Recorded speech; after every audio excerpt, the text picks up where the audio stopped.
Okay, hi everyone. Welcome to Loshak and the Bag Show for Thursday, November 30th. Jimmy the Bag and I won't discuss again what we've been, what we are now, what we will be in the future. We all know. Shout out to all the low baggers. Jimmy the Bag. Do we even have to handicap this card, or should we just all take our entire bankrolls and ignore every game except Arizona and Minnesota and bet it all on Minnesota minus 380, minus 420, whatever they give us? That's the only bet of the day. No? Right? No? Yes? Maybe? No? I dealt with that this morning. They didn't come out with a line last night, and it was minus 140 for the puck line. The minus 2 line would have given me like a minus 105, and I decided not to bet.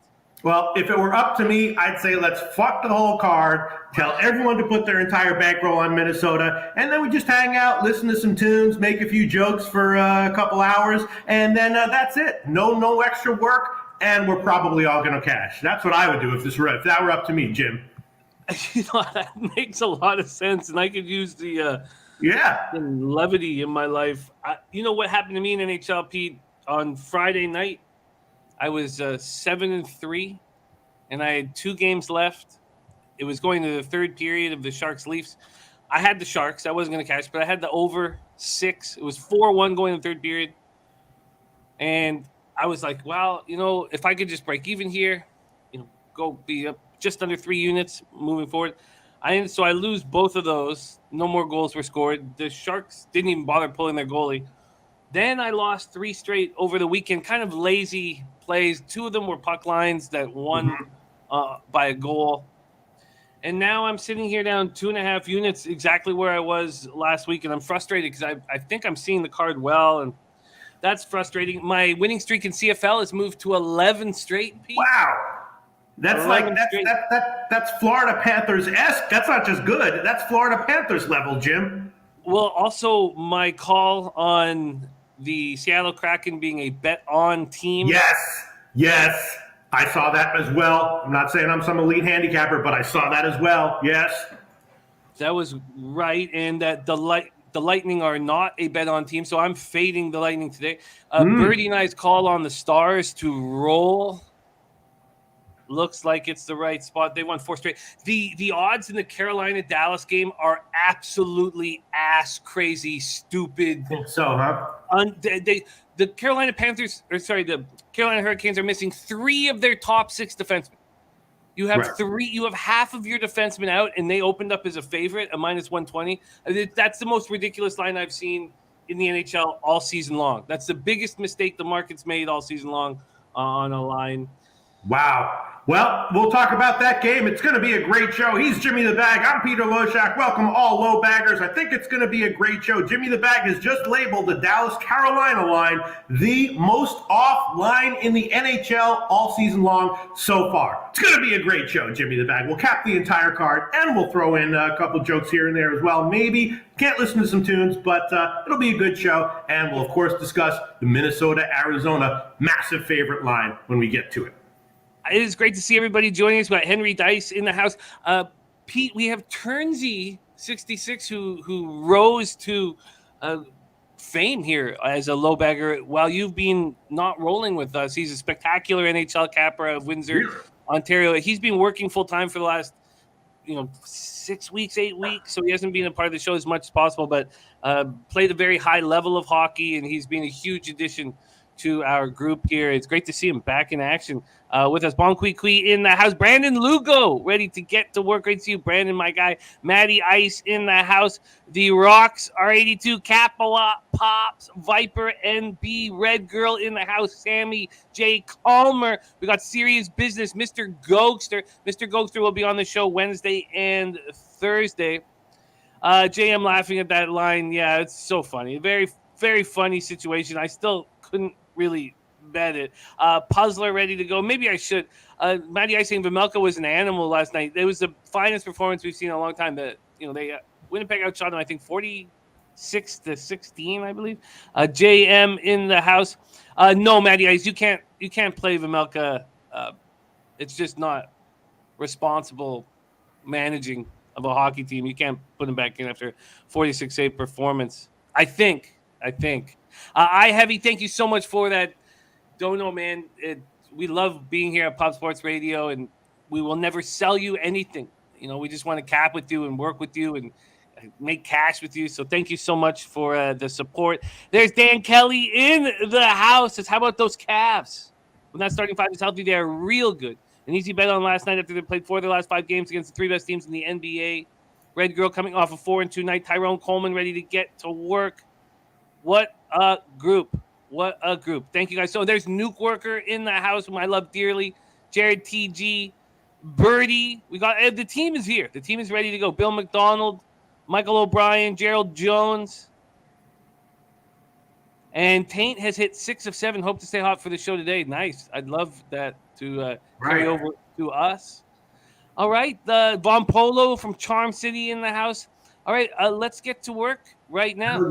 Hell yeah. And shout out to all the non-low baggers out there, because in the end, it is their money that we win. So shout out to them as well. All right, Jimmy the Bag? Yes. Yeah, can't have everyone being a low bagger. I feel that more at the horse track than in sports gambling, but you're absolutely right. Let me get all this stuff locked in. We have Rusty Kuntz play of the day. We have not had one in a while. Dallas money line. So right there, you have Turnsey agreeing completely on the most ridiculous line in NHL. Okay, let's just go over some records very quickly. We'd love to say hi to all of you. We want to. But time is a factor. Although we do have a nice card, a nice comfortable card that we can handle here. So just a review of what's gone on here. We have Say Hey play of the day now down 2.56 units. We need Jose to get his shit together before that gets away from him. I hope that happens here. Although I did tail the 2 looks in the North Texas UTSA game. North Texas plus 10, an easy casher, but did not cash the under. Then it's Durrell coming off a beautiful 5 in 1 day on Friday in NBA, so putting himself in a nice spot here statistically. Plus 1.05 units, average line minus 108. Pete's NHL record is still strong. Tuesday and Wednesday weren't great days, but he's still 25 and 20, hitting at 55.6% plus 2.01 units. I had my 5th straight winning week in NFL, so I'm now 78 and 68, 53.4% plus 2.45 units, ROI plus 1.68%, which I will take. In NCAA football, 58 and 52, hitting at 52.7% plus 0.3 units, so just barely above 500. Max is 36 and 32. He's plus 3.86 units with an average line of plus 101. He'll be on the show today. And working with Max's games, I'm 16 and 12, hitting at 57.1% plus 3.15 units. Loshak coming off a winning day Tuesday in NCAA basketball, so that puts him at 12 and 13 at 48.5%, down 2.39 units. Hit the 11 straight in CFL. Had a winning day on Friday in NBA, which is shocking. And Pete really being very strict on what he goes to war with in NBA. Coming off a 2 in 1 day in NBA plus 0.92 units. He's 9 and 7 at 56.3% plus 1.28 units. ROI of 8%. Plus 8%. So Pete, you're looking good there. That took hours upon hours to do. So let's move on to NHL. Pete, take it away, my man. Okay, yeah. Let me just. I'm getting everything organized here. All right. So, yeah, NHL. First game is Detroit and Boston. Right. Let me just. Sorry, I got so much shit going on here. Gotta close out some windows. All right, Detroit and Boston. Before a couple injuries for Boston, I had them labeled as just a team that is probably a good fade against good teams, but a great bet beating anyone bad or mediocre. And up until, a few games ago, I would have labeled Detroit as a mediocre team overall. That was a good bet on in spots maybe, but mediocre overall. So in general, before a couple days ago, I probably would have been looking at this game as Boston or pass. But Brad Marchand is out for Boston, right? That's a big loss. How big of a loss? I don't know. Jimmy the Bag, the NHL expert, will let us know what he thinks about that. And they have a couple under injuries as well. And Detroit has some life to them. Is this big of a dog line? Maybe Detroit's the play. Maybe Boston team total under. I'm not sure. It's a big favorite line here. Is it warranted? And how important are the injuries for Boston? Jimmy the Bag. Well, I'm pretty thankful here. I've been betting the night before, and a lot of times in the last week, the market's been against me. That hasn't meant that I've had the losing days at all. It hasn't meant that, but it's still uncomforting. Here was a spot where I did beat the market move, albeit by just, oh no, it's come back. No, I did not beat the market move. Red Wings plus 190, still plus 190. I'm backing the Red Wings here. I think you said it perfectly. I agree with the Bruins that they're probably a fade against really good teams and probably a team to back against weak opposition. But I don't want them without Marchand. I don't. That Pasternak is not playing at a level that we're accustomed to. Maybe he will now with Marchand out of the lineup. Bergeron is still an absolutely spectacular hockey player that Boston fans are so fortunate to get to watch. And if you ever get to go to a game with your son or daughter and you just say, just watch Patrice Bergeron, watch how accountable he is. He's just almost a perfect hockey player. But this team does not have a ton of depth. I talked all about the Krejci loss and Coyle and how Taylor Hall would not be able to perform at nearly the level he was performing at with Krejci. That's happening. And the Red Wings coming off their second straight win. It was 3-2 at home versus Buffalo on Saturday night. The Kaiser and Troy Stetcher are out for the Wings, but it looked like they were going to have a few injury problems. Nice to have Hronek back. He's a very big piece to the puzzle here. This is a healthy Bruins group, but I don't really – Detroit at this number is great. And Newkirk says – and Slatzy saying Jake DeBrusk demanding a trade. Newkirk says, why are the Wings at plus 190? I just, it's going to – the Bruins have there's just a vividness bias of them being a really good hockey team and the Red Wings being a really bad hockey team, and the markets take time to correct themselves. I mean, look at that Carolina Hurricanes line today. Carolina Hurricanes was minus 120 without three of their top six defensemen because people have been watching them win all year. I think it's a great question. Yeah. When you say vivid bias about Boston being a good team, are you talking about from previous years or from like 2 weeks ago? I'm talking about previous years. Right.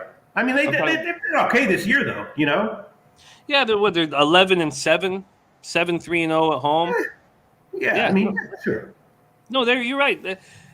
They're a good hockey team. And I mean, when you have a line called the perfection line that you can play 23 minutes a game, if you got McAvoy on defense, I mean, you're going to be a good team. Ullmark is confirmed. 5-3-0, 2.76 goals against average, 914 save percentage. Going up against Nedeljkovic, 2.70 goals against average, 918 save percentage. The Bruins are coached well. Good special teams, 25.5% power play, 83.6% penalty killing. Detroit just 15% power play, 78.1% penalty killing. This was just a bet that I felt like I had to make. It's not that I am necessarily sitting here saying the Red Wings are going to beat the Bruins tonight with Marchand in the lineup. It's more that at this number, how could I possibly not bet the Detroit Red Wings? And that was my. Yeah, we have some. I should probably just ignore totals in hockey in general, but we have some interesting opinions here. Billy Friedrich says slight lean to the over, but Mr. Gokster leaning unders in this one. What's your take on the totals here? How is Boston offensively? Well, they're not, and especially with Marchand out of the lineup, I could definitely understand moving on the under here. I really could. I think that might be a really sharp way of betting it. That's what Mr. Gogster's moving on?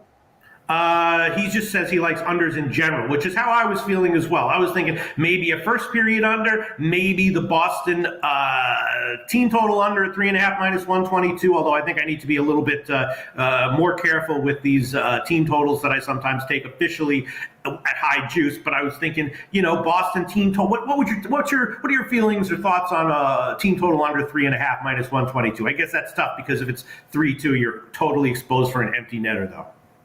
You are. I would prefer the under 5.5. I'm starting to move towards that spot. Terrency says, serious question, do the Wings finish 500 this season?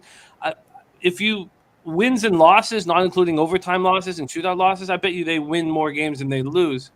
But, if you count the overtime loss, and they're going to have a losing record, not make the playoffs. And I think a big part of that is you have guaranteed 10 more games without Bertuzzi in the lineup when you come back to Canada.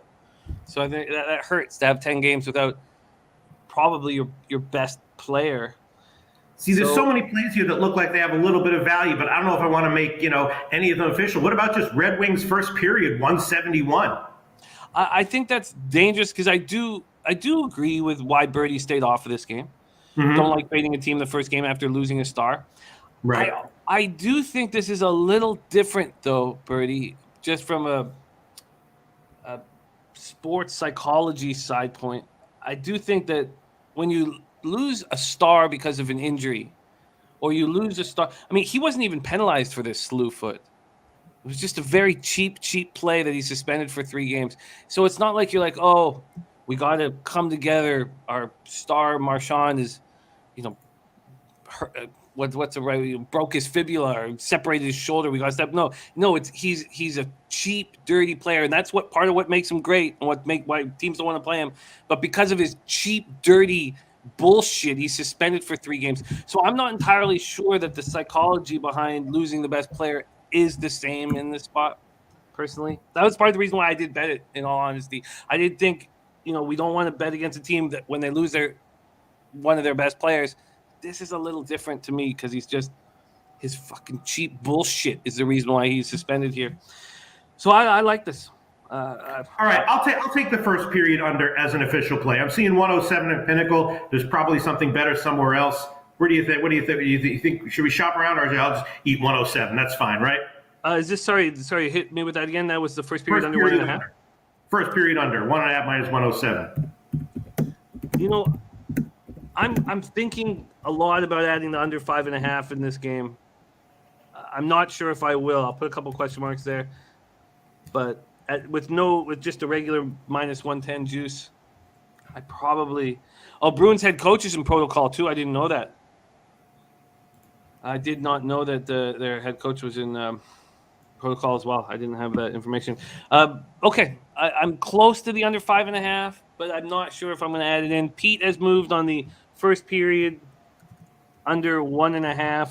Minus 107. Yeah, I got it locked in. Let's roll on, my man. All right, next game that we are going to cover. Let me just closing stuff out, a little bit disorganized here. Next game is going to be Washington, Florida, right? That's next on the agenda, right, Jim? Yeah. All right, so this is obviously an interesting one. Jimmy the Bag alluded to Florida's last game. They were on an 11-game home winning streak, which, just to put that in perspective, how good that is, that's as good as Jimmy the Bag's current CFL winning streak. So they were really, really rolling at home. And then, of course, you could just feel psychologically it was a bad spot for them, and they lost to Seattle. So now my thought is that, of course, this is a play-on spot for Florida if they were playing anyone except for a handful of teams in the NHL that I just don't feel comfortable betting against, especially as an underdog. Washington is one of them.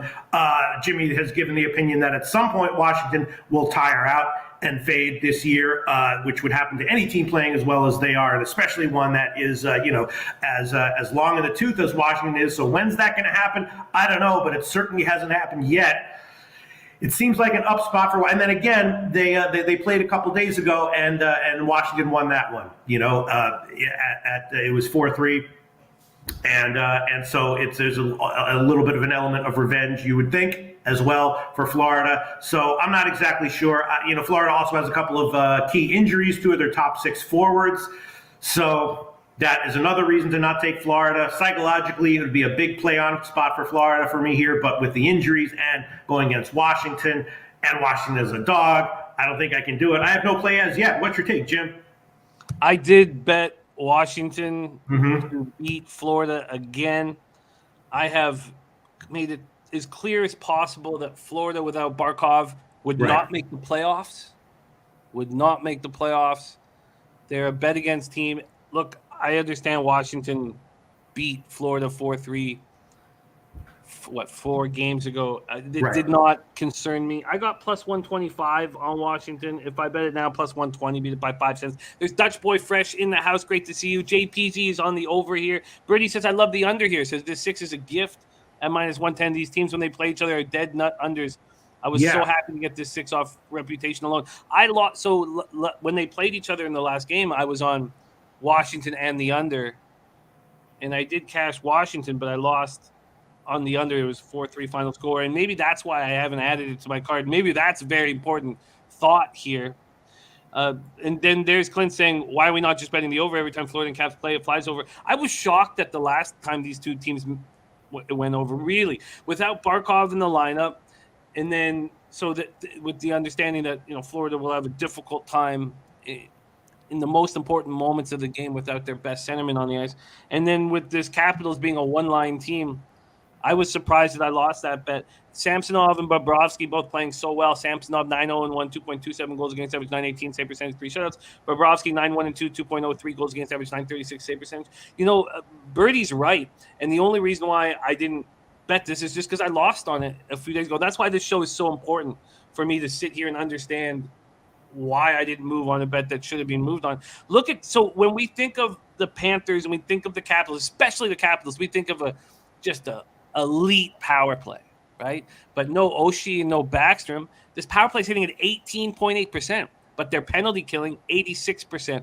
They're a veteran squad that kills penalties well. Florida's power play is at 18% as well. Penalty killing at 80.3%. Bonkuki says Vanacek expected. If we can stay on that and keep focused on that, because I would like to know if it is and if it's not Samsonov. But Capitals coming in off their third straight win, 4-2 at Carolina on Sunday. Telling you, this Carolina team is – the records that Carolina and Florida have are the gifts to gamblers. Capitals continue to be without really important pieces. Oshie, Sheary, Mantha, Nick Backstrom all remain out. They've also lost Justin Schultz. Panthers enter off their second straight loss, 4-1 to the Kraken on Saturday night. They continue to be without Alexander Barkov, and now they lost Anthony Duclair to a lower body injury. They don't have Mason Marchment. The Leafs fans lament the fact that Marchment got away, because Marchment is one of the few players in the NHL with speed, a lot of speed, that will punch you in the face. And every team needs someone like that. So you take out Barkov, you take out Duclair, you take out Mason Marchment, then you take out Gustav Forsling. And look, I've never liked the Florida Panthers defense. It's all Ekblad and nobody else. And now you lose Gustav Forsling. This is a have to bet Capitals in this spot. And I like Birdie's look on the under. I think Birdie's look on the under makes a ton of sense. And one thing about when I cap NHL is for me, I don't put that much onus on trends. I won't even mention to you what a goalie's record is against a certain team. That's one of the dumbest things. It just makes, unless there's some sort of rivalry or some sort of issue between the two teams, if there's a reason to mention it. I just think a lot of the statistics in NHL just aren't that useful. It's us watching games and Corsi numbers, sure, maybe we can go there, but the fact that the last 7 games have gone over between these two squads, that doesn't concern me at all. So you like Birdie's look on the under, though? It makes a lot of sense to you, right? Well, but now he's saying that he was wrong. I was just going to say that. Yeah, he's saying he's wrong. Yeah, I like the look on the under. I like all Capitals unders. This hockey team is not set up to be in a 6-5 game, and the Panthers missing their best player. But isn't it true that the Panthers' style, almost no matter who's on the team, tends to go to overs because they just come at you wave after wave offensively, and they don't do a lot of that conservative, defensive-oriented games like the Islanders or whoever? No, I mean, sure, you could say that about Verhaeghe and Huberdeau, but the difference between this Panthers team and last year's Panthers team is they have more toughness and more defensive accountability. And Reinhart hasn't been an offensive juggernaut. When I think, what is the difference between this team and last year's team is they've gotten stronger and tougher, not faster and speedier. But knowing that Birdie's that confident on the over, because legitimately I think that the under does make sense. What is it at right now here? 6 of minus 110? Straight 6. I mean, I learned this from Mr. Gokster that a lot of times when you have, 2 elite teams that have a lot of 4-1 wins, so you look at both of these teams and they both tend to put up a lot of goals. A lot of times when they play each other, you get a much more intense playoff-style game that does tend to go under, and particularly early. And I learned that from Mr. Gokster. I'm not sure if that applies here just because of the style Florida plays, but yeah. That's Well, what. I think the under is the play here after talking about it. I mean, it sucks that Birdie is actually on the over here, but I think you're absolutely right. Well, it doesn't matter that Florida's missing Barkov. Washington wants to send them a message, and then we just go over to where the cash is here. 59% of tickets are on the over and 6% of the cash. So Washington wants to send them. They just sent them a fucking message last week, and now they want to send another one. Is that what you're saying? Oh yeah, this is look with Ovi at his age and the stars of the Capitals at the ages they're at. This is a win now, or you're screwed. Right. Yeah. So I think I'm going to spend some more time, but I do think the fact that the last time these two teams met was a 4-3 over. I think what the Panthers did against the Kraken is this new Panthers team without Barkov, and now with all these pieces. I am going to move. I expect to move on the under. Not part of my card, but I expect to move on the under here. Okay. This was an extremely illuminating handicapping discussion. I'm going to pass officially, but a lot of good information that's going to stay in my brain for upcoming weeks and months for sure. Well, let's roll on, my man. All right, next one is San Jose and New Jersey. Another interesting one. Interesting handicapping situation. Can't wait to see what Jimmy the Bag and the comments section has to say about this one. Both these teams, subpar, maybe suspect, inconsistent. San Jose, though, has won 3 of 4, right? Before that, though, they had been losing. And New Jersey, they were losing as well, but they're coming off a nice win against Philly. So my thought is, what's up with both of these teams right now? New Jersey, of course, at home. San Jose traveling off a road win. And Reimer and San Jose off a shutout, which is good. Reimer is a legit quality goalie, I think, unless you disagree. But my sense is that this is a good spot to take New Jersey, unless you tell me that New Jersey is just an ass team that you don't want to be betting as a favorite in pretty much any spot. But so the line is a little bit up there. I prefer to get like minus 115 or so instead of minus 130 or 135 where it is right now. But again, my sense is that this is a spot to take New Jersey. Jimmy the Bag, take it away. I don't want New Jersey this big of a favorite. That opening, there's been a huge move towards New Jersey, and that does surprise me. So I came close to moving on the Sharks, and then I got a little uncomfortable. Sharks 11-9-1, 6-5-0 on the road. Devils 9-6-4, 6-3-2 at home. Prudential Center in Newark, New Jersey. Is it confirmed that Reimer is in goal and it's not Aiden Hill? Confirmed. Confirmed. Okay. And then Mackenzie Blackwood, 4-1-2, 2.72 goals against average, 9.22 save percentage. San Jose's power play at 17.5%, penalty killing at 87.9%.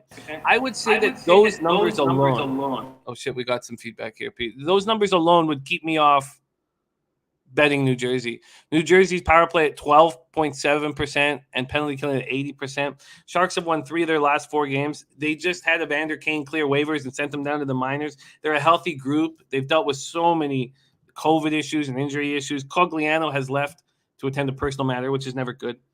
But the Devils snapped their 2-game losing streak with a 5-2 win at home over the Flyers on Sunday. I think the Flyers now, with another center iceman injured, are probably the best in the entire league. So I don't take anything for any team beating the Flyers. So you should put a line through the 5-2 win for the Devils there. But I can understand Birdie's on the Sharks. I get it.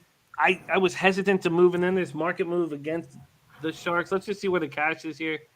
Look at this. Yeah, 56% of the tickets are on the Sharks and 21% of the cash. I do find the Devils a tricky team to cap right now. You got guys like Sharon Govich that will go off for 2 goals and assists and look like a star, and then be not heard from for 5 to 10 games afterwards. The team is not trustworthy.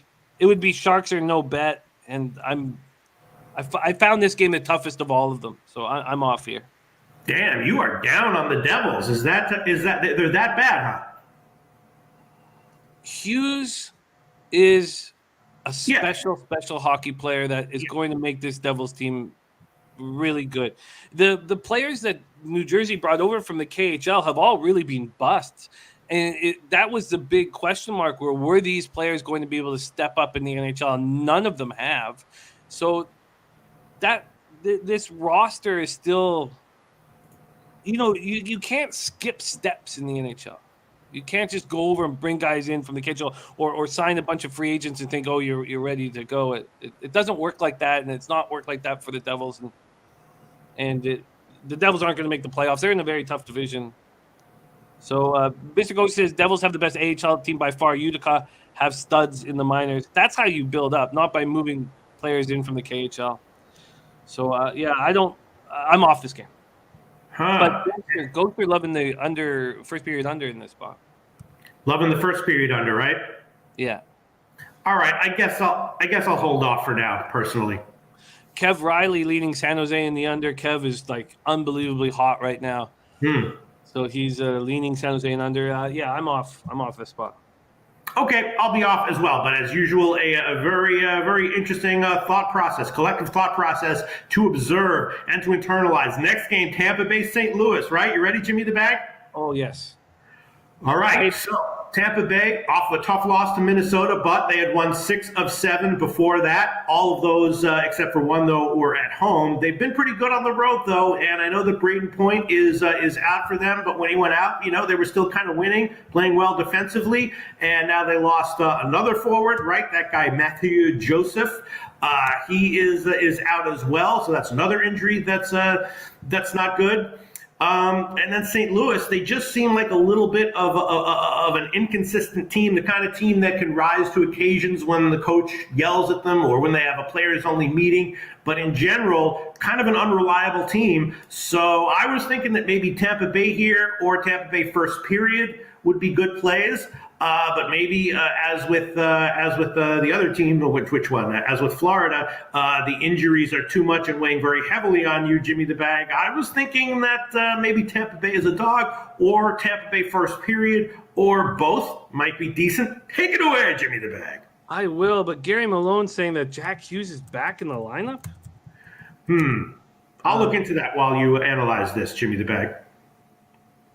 Full participant at practice. God, I didn't have this on my... That would also explain the line movement in favor of New Jersey that we've seen recently.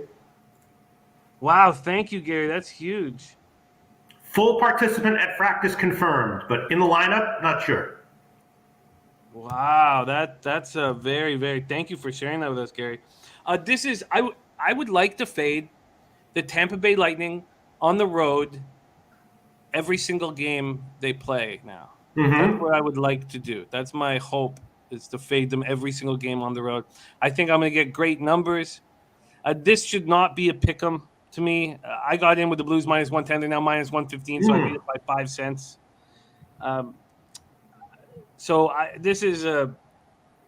This is exactly the kind of gambling situation I want to be involved. It's too bad that Perron's dealing with an upper body injury. He's probably not going to be in the lineup here. But Tampa had their 3-game winning streak snap first game of this road trip, 4-2 at Minnesota on Sunday. They continue to be without Kucherov and Point. And look, I love Stamkos as much as anybody, and I love him. But Kucherov and Point are their best players, and Stamkos really stepping up. They also don't have Cernak in the lineup. The Blues snapped their 2-game losing streak in a 6-3 home win versus Columbus on Saturday night. The St. Louis Blues power plays at 29.3%. Tampa Bay's power play is at 18.3%, and that power play is going to go down. That's going to continue to go down without Point. I know it's already been going down. It's an 18% power play, or I would say it's a 20% power play without Kucherov. You take out Kucherov and Point, now it's a 15% power play? I think the Lightning are a perfect – it's sort of in the same realm of the Panthers and the Hurricanes to me. You have this record at 12-5-3, 5-2-1. You have the vividness of the 2-time Stanley Cup champions. And on the road, I want to bet against them. I believe that teams will give their best performance against this team when they come into their barn. And so I'm on the Blues here, and I love it. Now, look, I'm not saying, it's a guaranteed cash or anything like that, but I love it. So I'm on the Blues here.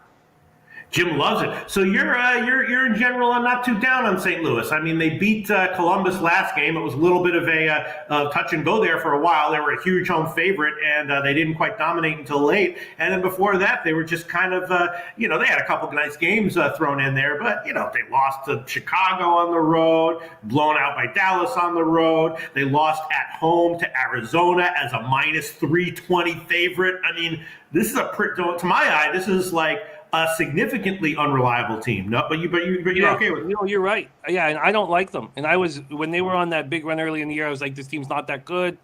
I made it as clear as possible. When do you play to the best of your abilities? At home against the Stanley Cup champions. Mm-hmm. So I'm very comfortable here. All right, I'll take another first period under. I'll take the first period under 1.5. I'm seeing minus 101 at Pinnacle. Why do you think the line is so favoring the over in general? In this slightly just to the over full game, and even more so in the first period. I'm thinking that the Tampa Bay, is Vasilevsky not confirmed? Let me see. We expect him, right? I do expect him. Yeah. Yeah. So he's elite, right? Oh, yeah. And but here's Birdie. He says, Blues for me here. This is a game that the Blues step up for. They also beat Tampa Bay at home consistently, which tells me this is a meaningful game for them. Dale Robertson in-house, Verl Video, Ulysses Hayes. Blues have one injury that I'm worried about with David Perron. That's it. So this is why is it trending to the over? The Blues have not been very sharp defensively, but 57% of the tickets are on the over and 86% of the cash. Only 1,790 tickets in, but looks like sharps are betting the over here. Hmm. Mr. Goker says Tampa Bay. Go ahead, Jim. And Birdie says Tampa Bay play under first period, so he agrees with that. And Mr. Goker says Tampa Bay will play well here, in my opinion. Binner is hot and cold off rest. Okay. All right. I'll take it. Under 1.5 minus 101. If it loses, I'll be a little bit annoyed. But if it wins and I don't take it, which is normally my MO, I will be extremely frustrated again. So I'll take it. First period under 1.5 minus 101. What do you think? I get it. I'm just a little concerned with the money going towards the over. But the Blues as a side is my second favorite bet on this card. Okay, there you have it. I probably should tail. Maybe I will later on. If I do, I'll tweet it out. You want to move on, Jimmy the Bag, Columbus and Nashville? Let's do it.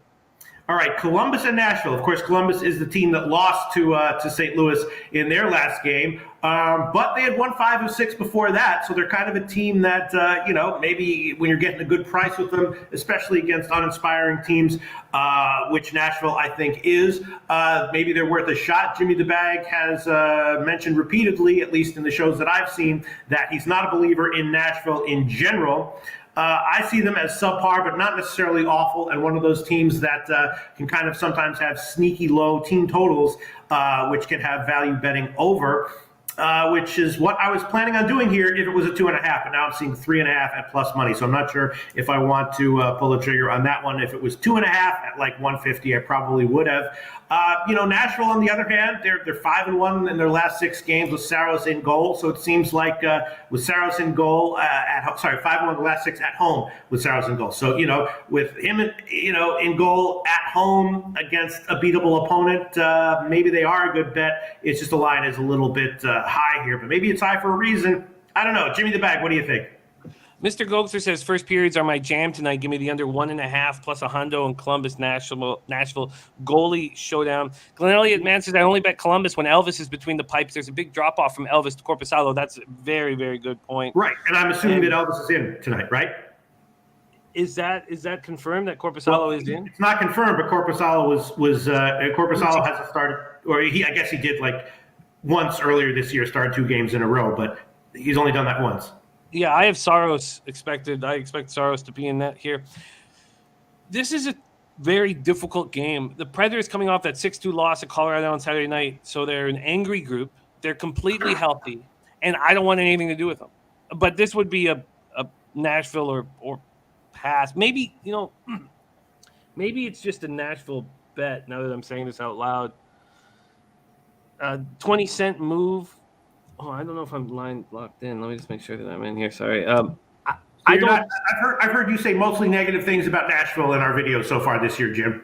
Very much so. Yeah, they're not a team that I want anything to do with.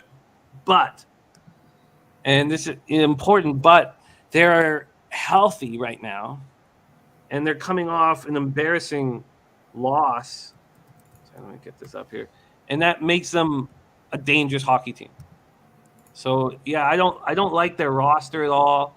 I do not think this is a playoff team, and I think this is a Predators are no bet. Let me just see what the market move is here in this spot. And, what's your take on Columbus? Because Columbus won 5 of 6 before the loss to St. Louis, but that was against, pretty inferior competition. They beat Arizona, they beat Buffalo, they beat Winnipeg, who's maybe the worst team in the NHL at the moment, worse than Buffalo and Arizona, and they beat Vancouver, who may be the second worst team in the NHL as we speak right now, worse than Arizona and Buffalo. So they're coming off of a week and a half of impressive results, but against notably weak competition. What's your take on Columbus in general?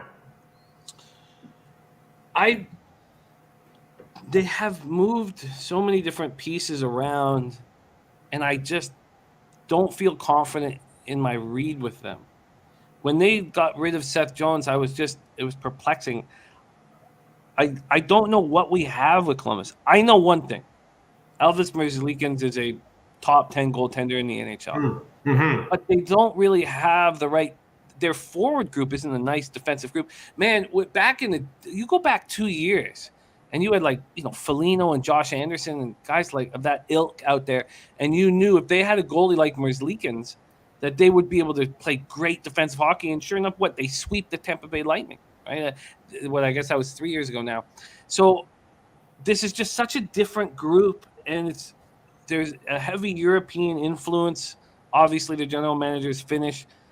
I don't feel like I have a read on them that's sound, or at least generally. Look, I bet them against the Canucks, but I'm kind of trying to stay away from including them. And I think this will be a helpful note what they do here in Nashville against the healthy, angry Nashville Predators team. Johnny K saying Duchesne being good. He has been much better than I expected for Nashville. So I don't trust an angle here. I can't look at you and say Columbus is this and that at this point. I still have to watch them play more. Mr. Gokster loves an under, which is understandable. It's just that Columbus has been such a dead over team for 3 weeks now. Is their style of play not one that leads to overs, Jim? They have a very offensive group now forward, even with Line out of the lineup. Their power play at 21.8%, their penalty killing at 84.2%. I expect Columbus to be a dangerous team moving forward.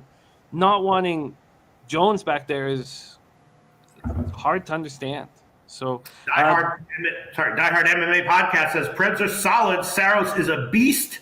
CBJ up and down. I like Preds here. I would agree that CBJ is up and down, but Preds are solid. Seems like you would disagree with that. Saros is a beast. I would agree with that. Yeah, the goaltending here is elite goaltending. It's very likely to be elite goaltending. So I can understand anybody on the under. I just don't want to have anything to – I don't want to – maybe the under is the right spot, the more that we talk about it. But this Columbus forward group is not really accountable defensively. So what do you have with Columbus defensively? You have great goaltending. And this 5.5's at minus 125 – if this was a 5.5 at minus 110 to the under, my first instinct was to take the Blue Jackets, but I understand that I think this is a fade hockey team in the Predators, and I have to take that with a grain of salt. So I'm just off this game. Yeah. Brant Hunt asked an interesting question. Jimmy and Pete, do you ever factor in what night of the week it is when betting NHL totals? I've had success betting unders Sundays through Thursdays and looking to overs on Fridays and Saturdays. You could do database searches and find out the answers to that. But what's your take on that, Jimmy the Bag? You factor in day of the week at all? I used to feel like Saturdays were just nuts in NHL, and I still do. But I used to feel like things were just much more under control from Sunday through Thursday. And then Friday, Saturday, things got a little out of control. I think that has changed quite a bit with COVID coming in. Mm-hmm. So you can't do the things that you used to be able to do when you're on the road. But so I used to feel that, and I feel that less and less. And I do think that COVID's played a big part in shutting that down a bit. All right. Poker Addicted 79 says big heavy under bet made about 2 hours ago. 10-cent move to the under. All right. It's going to be a pass for me. You a pass for you as well, Jim? Yes. All right. You want to move on? Let's do it. Here we go. Arizona, Minnesota. Best bet of the card. Minnesota at anything better than minus 800 on it, right? No? Disagree, Jim the Bag? No, Arizona's playing better hockey right now, and they know who they are. And Wedgwood's been good. Go ahead. On a back-to-back. Wedgwood's been good, though, 918 save percentage. And Vejmelka could inspire, after that spectacular performance. Their power play has gone up to 13.2%. That's a little better. Their penalty killing is still trash at 70.8%. I was very interested to see what number they would pull up for the Wild, and I think that they did this right. Viper says Wild minus 1.5, minus 135 at DraftKings. I had minus 140 available for me, and then that was just couldn't pull the trigger on it. Still minus 140. Also Minnesota missing Zuccarello, his upper body injury. It will be a game time decision. It's a hand injury, so it's affecting his shot. Wild have won 3 straight. They're at home. This is a possible overlook spot. But yeah, I expect the final score of this game will be 4-1, and the Wild will win comfortably. But I don't want to bet a -2. That's not a plus number. And Dan Kelly says, I sort on day of the week occasionally when I think it's pertinent. Dan, I wonder if you think that COVID has kind of changed a little bit of the intricacies of betting NBA, road teams and going out and all that stuff. But yeah, so I don't want this big favorite here.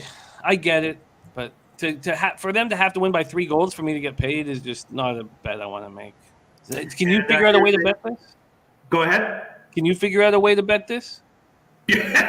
Minnesota, -1, -1.5 money line. I think I'm going to, just to make it fun, just to make it interesting. But here's another good comment from, where's the comment that I just saw? From Glenn Elliott Mann. Of course, in all sports, you want to look below the analytics. In football, you want to look at, yardage, as well as the final score, of course. And then, because there's such low scoring in hockey, you want to look at which team actually got outshot. And Glenn Elliott Mann lets us know that Arizona, despite winning 1-0 last night, was outshot 46-15. So even though they won, it wasn't a good performance from them, and they're on a back-to-back. And Minnesota is like a legitimately elite or borderline elite team, and not overvalued or overrated like maybe some other teams that you've mentioned in this show, right, Jim?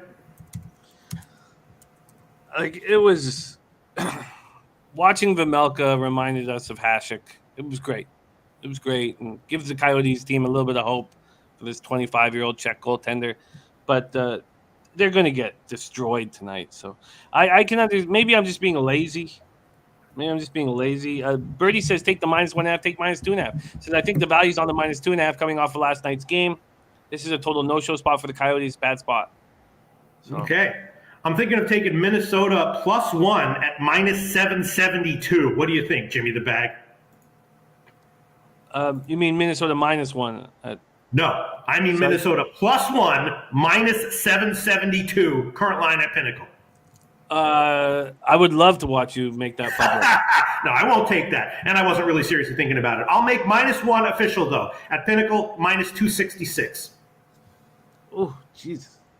If Arizona pulls out a win back-to-back against Minnesota, hey, more power to them. And I'll eat the 2.5 units of loss. But I'm going to take it. -1.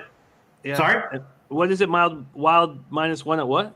-266. Jesus. Noli knows in the house saying under. I wouldn't. I looked at what the Coyotes team total under 2.5 would be, and I think it was -165 or something. It was very juiced. The under at 6, juiced to the under. I guess if I had a free spot, I would take the under, but I don't want anything to do with it.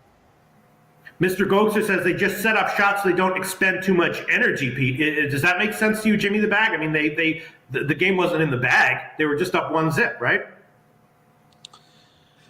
I think they expended a ton of energy fighting for their goaltender to get that shutout.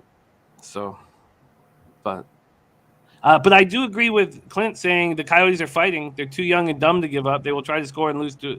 Yeah, I get it, but we got to keep rolling. We got lots of. Okay, let's keep rolling. But Minnesota is a legit awesome team, right, Jim?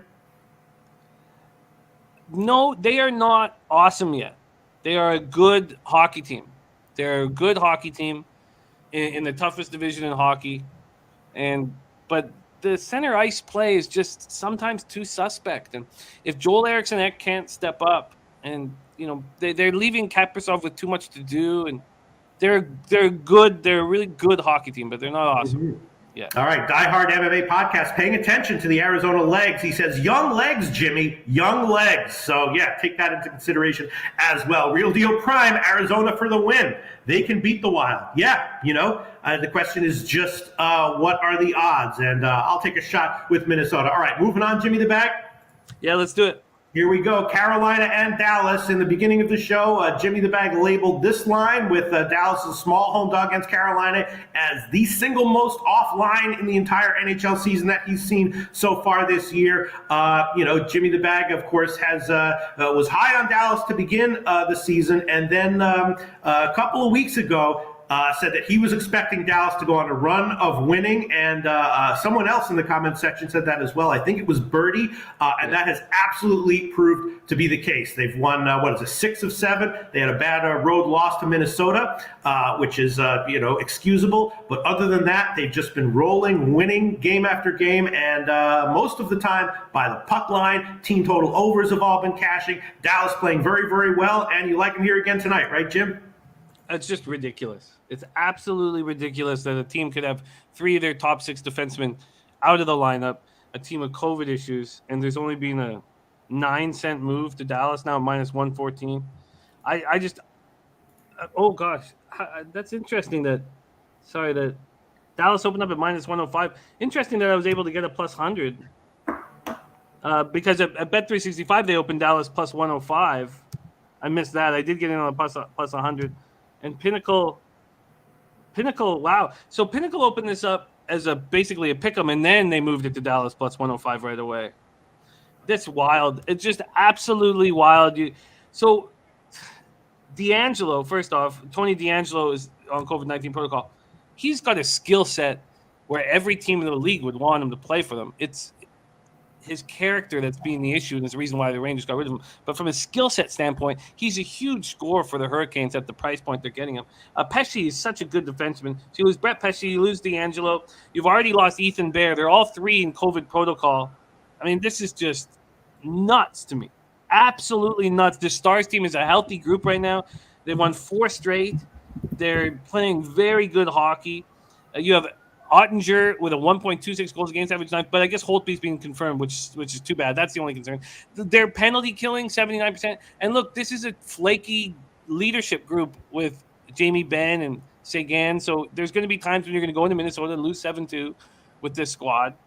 But this is just so easy. And Pete, I'm very interested to see what our special guest has to say about this, because a man who is in a bit of a slump here, and he needs to build back up. And I believe in him. I believe in him. So let's bring on Jose Bouquet, star of the Say A play of the day. Jose, how are you? I'm doing well, guys. Doing well. I have recovered from a very eventful weekend for myself. I got conned by some women this weekend too, which was an eventful thing, but it was a good time. I'm ready to make a large financial decision. So now you got to get bounce back from that as well. Unreal. Yes. Build back better, Jose Bouquet. That's what they call me. And what is your move here, Jose?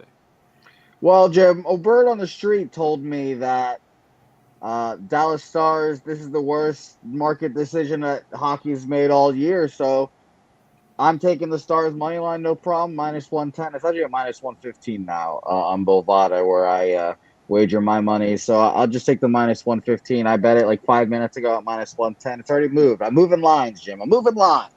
There's a 111. I'm seeing 111 at Heritage. You can give him that.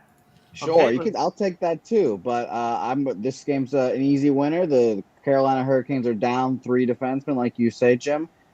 Imagine if your team was down 3 defensemen. How would you feel? I know that Carolina's coach is hard as shit. Would beat someone up. Probably would beat me up. But I'm still gonna go ahead and take the ye old Stars because they're a wagon this year. I've heard. yes, it's a famous beat-up story. He knocked out Eric Lindros, gave Eric Lindros one of his worst concussions in the dressing room, as Eric Lindros had banged the teammate's wife. There you go. Stars minus 111 for Jose Buquet, trying to get right. Ha! Jesus, you're hideous. Hadn't looked up in a bit. We want to hear. Oh, he just left. He just there he's back. We do want to hear about the conning very quickly, Buquet. Can you do a real time? Well, essentially, I was at a gas station and these women speaking some language that I didn't understand. It was some sort of Croatian. They were asking for my help, and this has happened before with Hispanic women, so I helped them, and I try to, do whatever. But I ended up just buying these women 3 packs of cigarettes and some Cokes. So really made me feel like a jackass. So shout out to me for doing that for these random women. Unreal. All right, Don't Coke. Everyone knows that. It's a black hole of money. So, Pete, I got the Stars at plus a hundo. Jose's moved on the Stars. We have our guy Turnsey on the Stars for his play of the day, which we haven't had in a very long time. Turnsey's Rusty Kuntz play of the day. And are you going to move on it? Oh, but before you do, listen to this, and I agree with this. Brady says, love this spot for the Stars. This line is nuts. Carolina competition being suspect. Factor in the COVID stuff. I'm pissed because we're not getting the Stars at plus 130. Would have loved them here if Carolina was healthy. Yeah, no, I will tail all you guys. Although I believe that's the way I was thinking as well. I'm just, I just had my question here. They're still an elite team, right? But yeah, I was leaning that way as well. I'll take it officially at minus 111. And also, just very quickly, I also have in my notes here Dallas team total over, which also was a recommended play by Dan Kelly. And I guess I'm just wondering is Dallas. Carolina at times can be, or at least earlier in the season, was a pretty elite defensive team. So I wanted to get some feedback from you guys before I pulled the trigger on that and doubled up. What do you think about Dallas team total over at 2.5? Well, last Tuesday, when I lost on the over but cashed on the Stars, you cashed on both because you had the team total for the Stars and not the over. It was a well-bet play. I'll take a look at this team total right now and see what the juice is here. So what happens with a team like Carolina traditionally when you don't have 3 of your top 6, any team that's missing 3 of their top 6 or 2 of their top 4, people think, oh, well, they're going to allow more goals. It's not the case because the defensemen in the lineup know they're going to be playing 28 minutes, the top defensemen, so they don't pinch ever. It's just dump and chase, don't expend energy. You know you're going to be on the ice all game long. So when there's no pinching, the team that actually leads the lower scoring games. Mm-hmm. You have this Dallas team total over 2.5 minus 155, 3.5 at plus 175. So you could turn it into a 3. Truth tellers on the Stars minus 1.5 at plus 245. Okay, and then in light of that analysis, Jimmy the Bag, what about Dallas team total? Carolina team total under 2.5 plus 107. Yeah, I like that. The 2.5 here at Bet365 is minus 110. Sorry. Dan Kelly was not recommending a hockey play. He was just asking if he thought the team total was in play. Okay, got it. Kev Riley is a 2-1 final on this game in his breakdown. I do like it. I don't want to complicate anything here personally, but I think that would be the more sound move. A 3-1 final in this game would not be a surprise here. So... And who would you rather have in goal for Dallas for an under? Holtby? Oh, I hate that Holtby's in goal. I do not trust Holtby personally. Is he confirmed? I was told that he was confirmed. Yes, confirmed. Holtby confirmed. Yes. Okay. Birdie's already fired 11 NFL bets already. I can't wait to hear them all tonight. I'll take a look at your Twitter and see what you're on and tweet some stuff out. But I love you, Birdie. Thank you. All right, so I will just stick with the one play that everyone else is on. Dallas on the money line. Ready to move on, Jim? Yes, let's move on to this final spot on the card. Okay, Anaheim and LA. Another interesting spot. Want to get your take on it. Anaheim, of course, has a lot of good young players, and they were stringing wins together. And I was on them in a lot of those games, and more than that, taking them on their team total overs repeatedly and cashing with them. They had a string of like 10 straight games where they got 3 or more goals. Now they've lost 4 or 5 right after that awesome run. I guess that is not a surprise. That could be expected. The losses, though, overall, were against a tough bunch of teams. LA, they beat a weak Ottawa team last game, but they had lost 5 in a row before that. But that bunch of losses was against relatively tough teams. So maybe you give them a little bit of a pass for that. And I was just thinking maybe it might be a good spot for LA, as a small favorite. But I'm not sure. Maybe Anaheim's youth movement excellence is legit, and you want to be careful about betting against them, especially after a run of losing against tough teams. What do you think, Jimmy the Bag? LA, Anaheim, or pass? This is a very tough game, so I'm going to pass on this game. But I'd like to talk about the two teams because I find them fascinating. The Ducks' winning streak was great to watch, and it's something that would not happen between games 65 and 75 in the NHL season, but it happened early in the year. And I don't want to take the Kings when Anaheim's special teams are so much better than the Kings' special teams. And maybe that will change because Doughty is possibly going to be back tonight. So, he was paired with Mike Anderson at practice on Sunday. So I think that would be nice for the team, a nice boost, although I don't think it will translate necessarily to victories for the Kings. What's going to translate to victories for the Kings is how well Johnny Quick is playing. It's nice. It's just good to see that he's going to extend his career and not just go out like a schmuck. 2.25 goals against average, 928 save percentage. But for me, if there is a lot of parity in this game and one team is on the road where I don't trust them, you want the Ducks as home dogs. Here they're 3-4-2 on the road, so they've won 3 of 9 road games. But their power play at 27.7%, their penalty killing at 86.9%. That's what you want when you're betting a dog. You want those numbers. The Kings power play 18.6%, penalty killing 77.6%. You're right. They snapped that 5-game losing streak with a 4-2 home win over Ottawa. But what does that mean? I find this is a very kind of coin flippy situation that I don't really want to have much to do with. Okay. Yeah, not getting much. Well, Turnsey likes Anaheim money line, which is understandable. Both teams, Mr. Goetzer says, both teams have deadly young players, which is true. My question is, which team is more likely to see extended, success in the middle part of the season?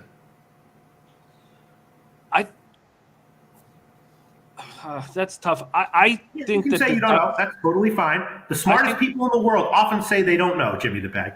I think that Zegras is the best young player in this hockey game, and the Ducks' young players will all benefit off of how good Zegras is. And Kopitar, for an old vet that's playing a lot, is better than Getzlaf. I mean, that's a simple thing to say. But this Ducks team has been so bad for so long, and now they have a team that they're building around. So at this point, the Kings team is better than the Ducks. At game 60, I think the Ducks will be better than the Kings. At this point, you would label the Kings better. I would say the Kings, if they were in a 7-game series right now, I would expect the Kings to win that series. If they're in a 7-game series at game 65 in the season, I think the Ducks would have a chance. I think they're an improving hockey team. All right. Billy Friedrich says Anaheim first period all day, all night. Again, Turnsey 66, Anaheim money line. And Billy Friedrich giving us a stat here. The Kings are 1-2-9 at home, first period money line, and 2-4-14 overall this season. So Billy Friedrich identifying the Kings as a poor first period team and saying that Anaheim first period might have some value. And Mr. Goxer said, I had Anaheim first period and the over, but couldn't play it. Well, Billy Friedrich is hugely helpful in our chat. He's an excellent capper, and he's added so much. So I do know that. Mike M. Puck Bunny play today on the Ducks money line. Look, I just feel like this game is a little too coin flippy. If it's a coin flippy type of game, you want a plus number beside it. So I understand why you guys are on the Ducks, but I can't pull the trigger. Also, I need you to know, Pete, that our guy Jared TG says, "Yo, Pete, tomorrow is my birthday. Can I get a birthday pick at the end of the show?" Sure, I'm in a good mood. Jared, what's it? Jared GP? TG. Jared TG. Jared TG, absolutely give a birthday pick. I will have that for you by the end of the show. And huge shout out to DJ Big Boss. Huge shout out to DJ Big Boss in the comment section. Jared TG. The answer to that is yes. And I will try to find something other than Minnesota money line or -1 to make your birthday pick. But there's a slight chance that it might wind up being that. But definitely happy birthday, Jared TG. I hope you have a wonderful next year of your life, no matter how old you are or young you are. Shout out to you, Jared TG. The birthday pick from last week was just a thing of absolute beauty, man. They cashed by like 60 points, man, and I tailed it. It was along with Maxwell Smart, and I also noticed that Dan Kelly, listening to our analysis, also tailed it. A bunch of people tailed that under. That was a total in the Portland State game that got bet up from the opening line, and it was just because historically those two teams had played high-scoring games, but both teams had a new head coach this year, and we accurately labeled the under as a good play despite the market move. So it just goes to show you that market moves are definitely not always right and you wrong. Quickly, what's your Wild +1? The birthday pick. Wild +1. I'm not going to be that much of a but I might be a Wild -1, -266. No, don't do it. Okay, but quickly here, Taint Play Today is in. We're going to talk about it when we get to college basketball. But we've got to roll, Pete. We've got to move. And by the way, speaking of Dan Kelly, he's doing everything that you've always talked about, listening with these other sports. But I've been listening to his breakdowns in NBA and been cashing with his team totals. And he's already given us a look on this show in NBA in the Warriors-Phoenix game that I think is very, very interesting. So let's get right into NBA. Pete, you've been very choosy, baby. Yeah. It's been working, man. You're 9-7 here, 56.3% in NBA, and I like it. Thanks. Jimmy the Bag. We do have an NBA expert for the show, don't we? We do, and let's bring them on right now. But let's quickly review NHL action. I'm on the Detroit Red Wings at +190. Pete's on the first period under 1.5 at -107, and I have interest in the under 5.5 in Red Wings Boston. Just interest at this point. I'm on the Capitals at +125, and I do want to move on this under 6 in Capitals Florida. I know that it's gone over 6 straight times, and Birdie's also on the over. But after talking about it, I just feel like this is going to be. So those are the two possible auditions, those two totals. Sharks jersey, we are off. Pete's on the first period under 1.5 -101 in Tampa, St. Louis. I'm on the Blues -110. It's my second favorite spot on the board. And then Pete's on the Wild -1 at -266. And then Stars +100 for me. Both Pete and Jose got on the Stars at -111. The Turnsy's Rusty Kuntz play today is also on the Stars +100, and that is the biggest mistake I've seen the market make all year, is what this opening line was in Hurricane Stars. Let's move on to NBA right now, and we bring in our NBA expert. I love him very, very much. Please welcome to the show, Trot Wam in the house. What's up, guys? What's up?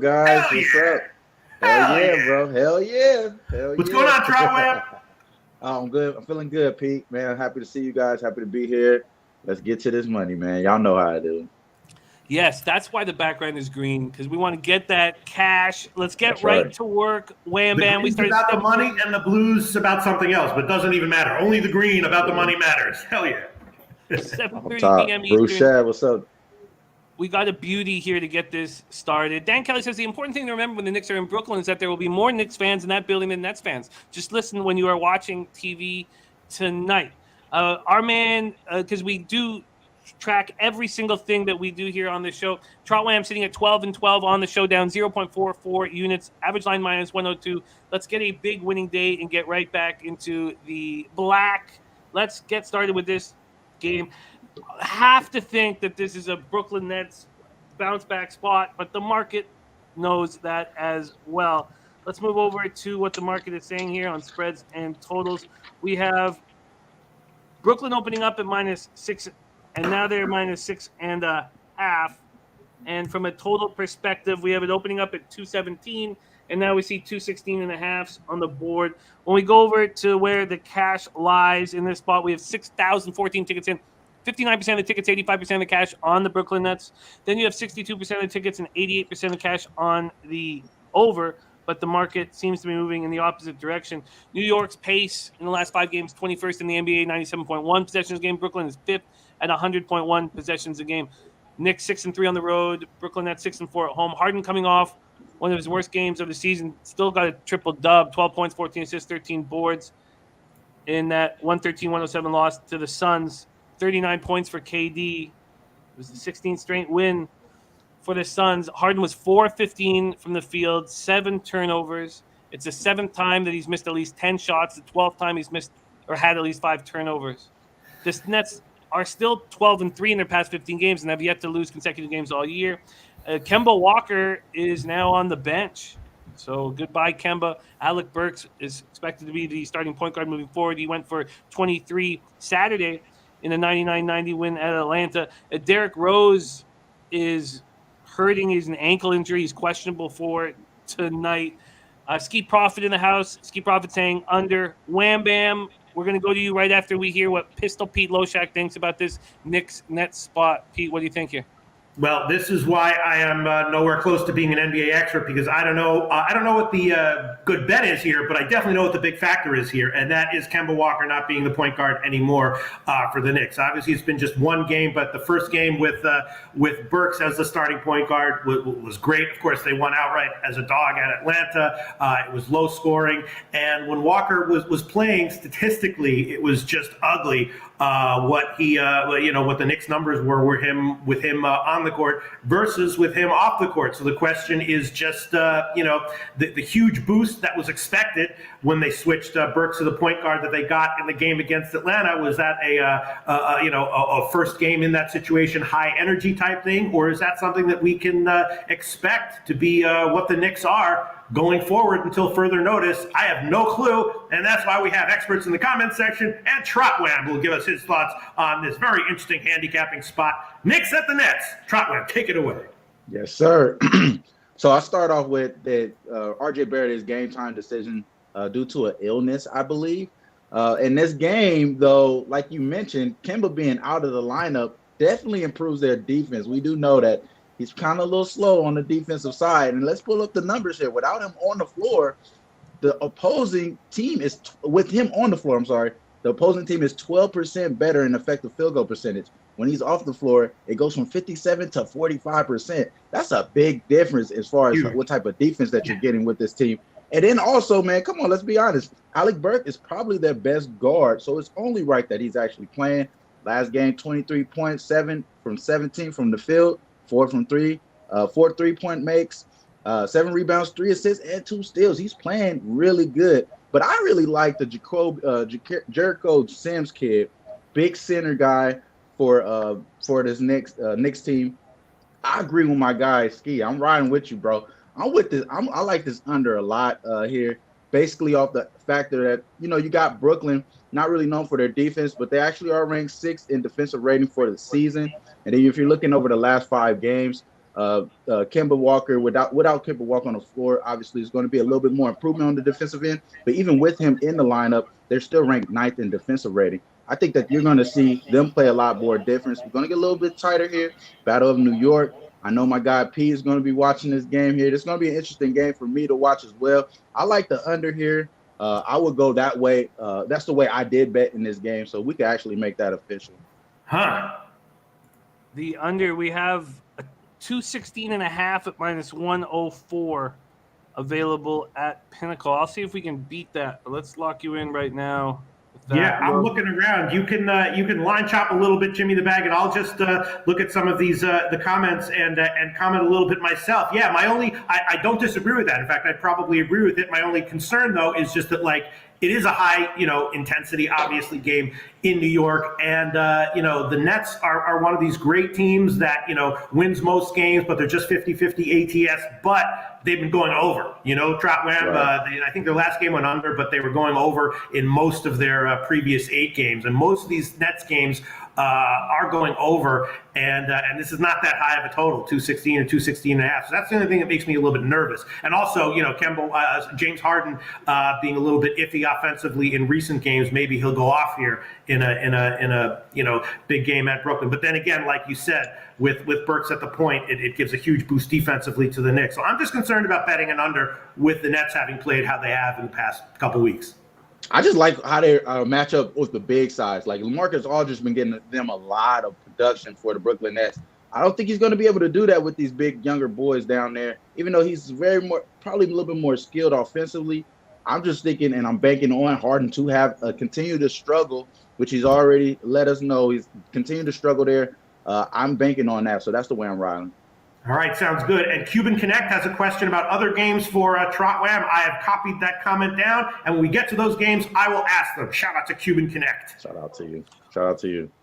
Well, we can start with his first question. He's talking about the Grizzly Raps first half over. Let's move into Memphis Grizzlies at Toronto Raptors right now. Grizzlies 10-10, 3-5 on the road. Raptors 9-12, 2-7 at home. Scotiabank Arena in Toronto, Ontario. Memphis pace 8th in the NBA. Last 5, 99.90 possessions a game. We'll see how that changes without Ja Morant in the lineup and Tyus Jones at point guard. He had 6 points and 8 assists on Sunday, and it was impressive.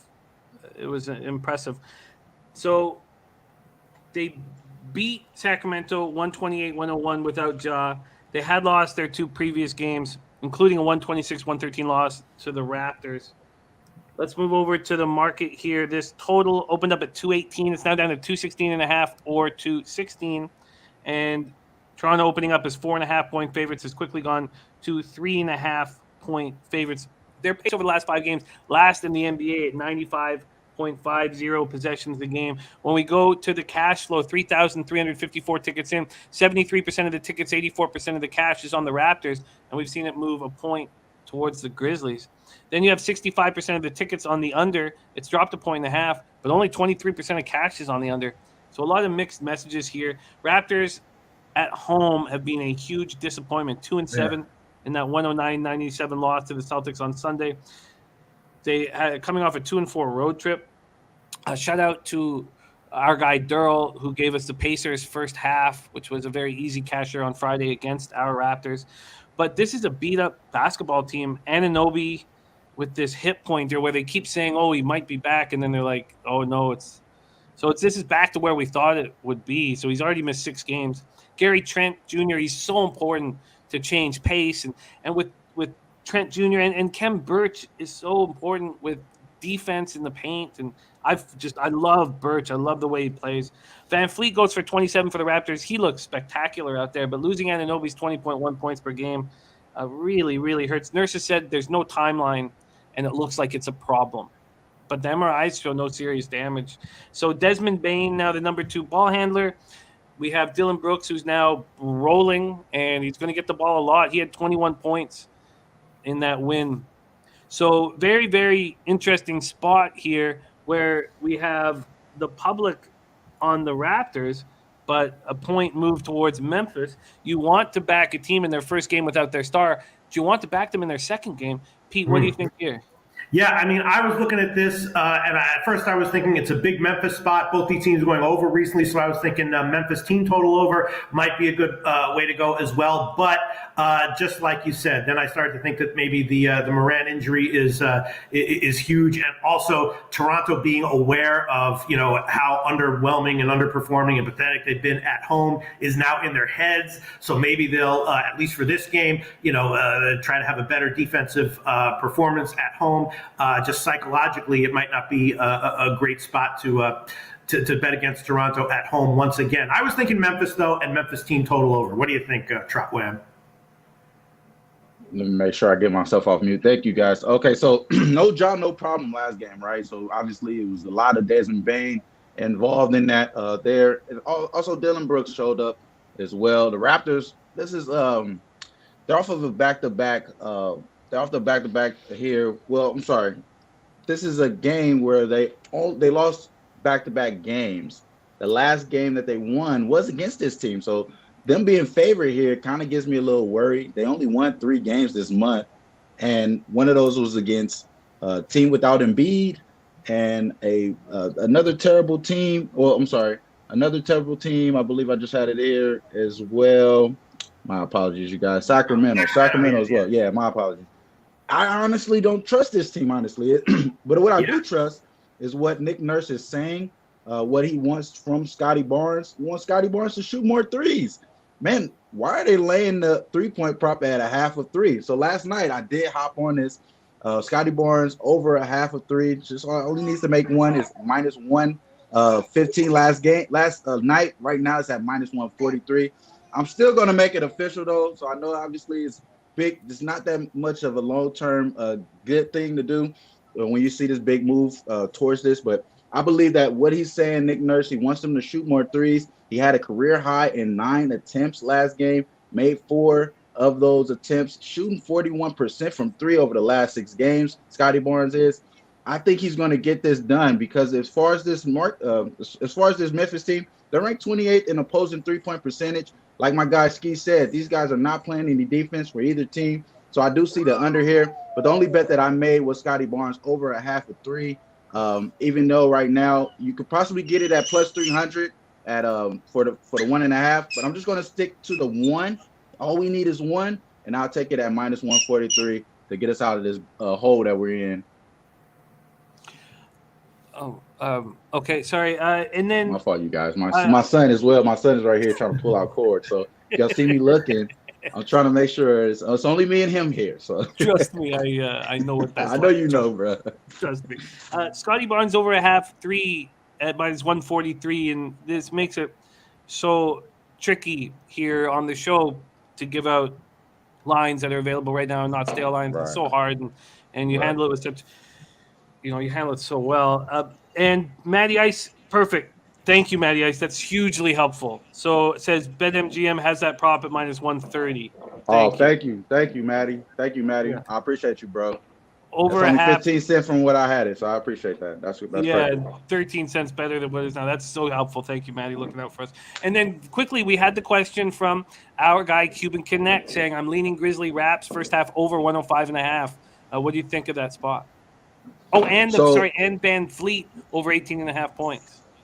So Van Fleet, I like Van Fleet to go off in this game over 18.5 points. Pretty doable, honestly. I mean, you're really relying on younger guys.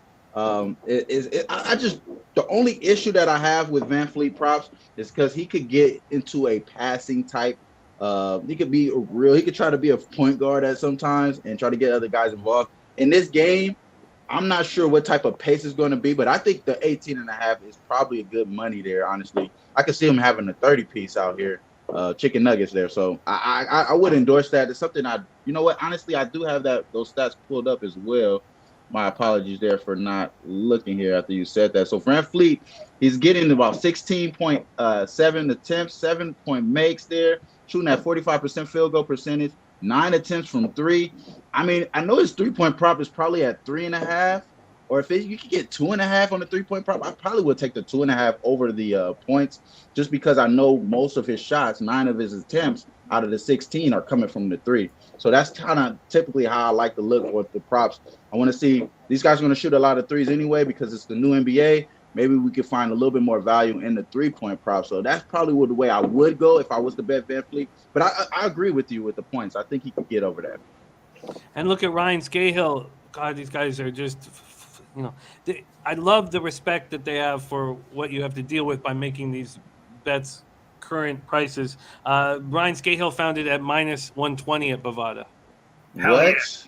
Oh, Shout out to wow. Ryan Scahill. Shout out to Ryan Scahill for that, man. Hey, no, appreciate you, brother. Appreciate you, man. That's huge. It's huge. Okay, so Pete, are you going to make anything official here for I Grizzlies Raptors? don't want to go on too long. I just have like one quick question because I'm looking at this. Ski Prophet said that neither of these teams are playing defense, which is true. But I'm thinking that maybe, you know, when a team like Toronto is like doing so badly at home, maybe they'll play defense for just one game, like this one here. I'm just worried that they'll start playing defense here. I'm still thinking that maybe, so just in case that does happen and it's lower scoring, I'm thinking that just Memphis getting points, you know, 3.5 or 4 at minus 113 might be a play. I mean, Toronto's also got to, you know, find a way to play better at home, but they're pretty banged up, right?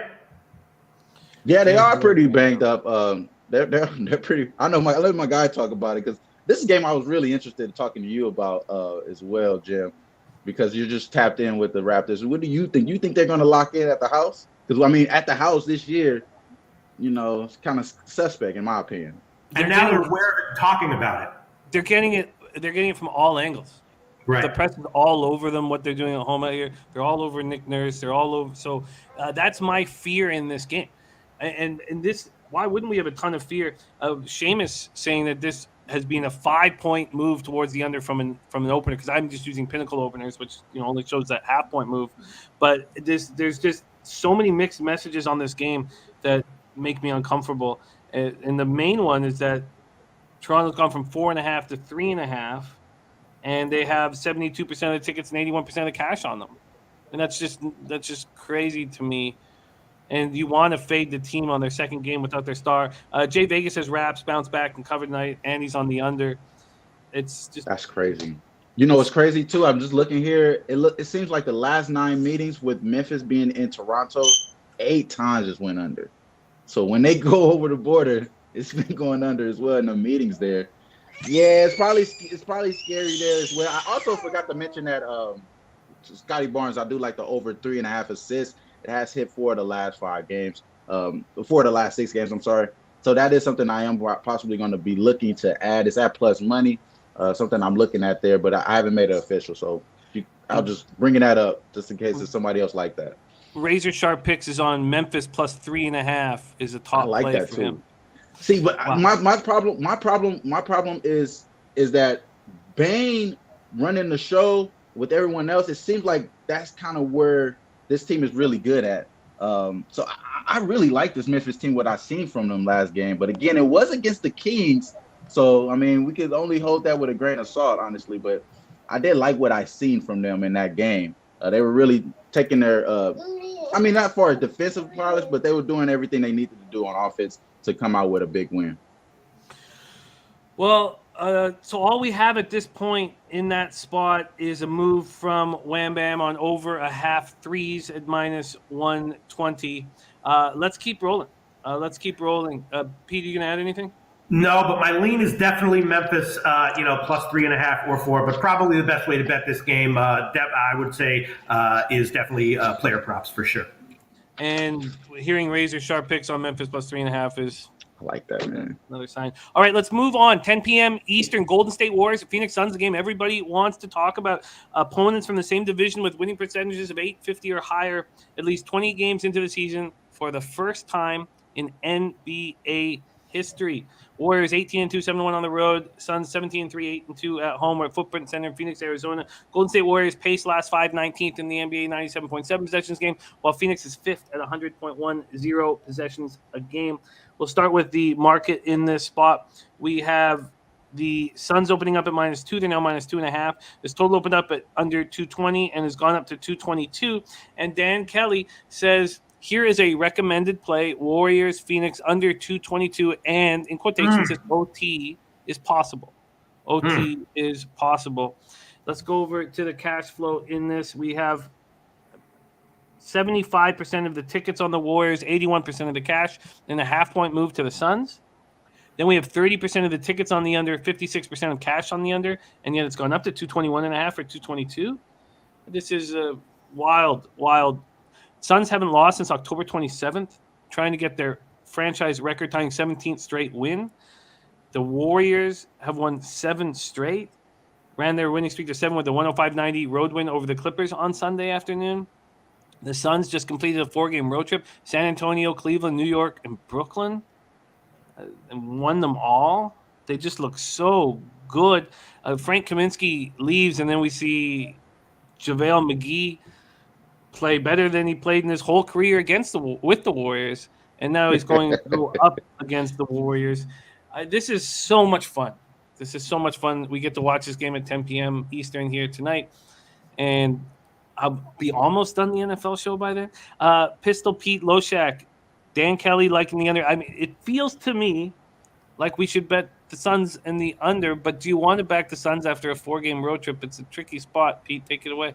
Well, I was handicapping this game, and my thoughts were the Golden State, and probably even better Golden State first half. A lot of other people liking that as well, or not a few other people. Top shelf plays like the Warriors plus 2.5. Who else? Billy Friedrich likes Golden State plus 2.5. And I don't know if I'd want the full game, but I was definitely thinking Golden State first half. The Phoenix again. They've been winning but not covering. Right, they're just 3-5 ATS their last 8. Golden State dominating and covering. Obviously, yeah. I mean, Dan Kelly's take on the under might be the best way to go. It's understandable why that would will obviously be a playoff atmosphere.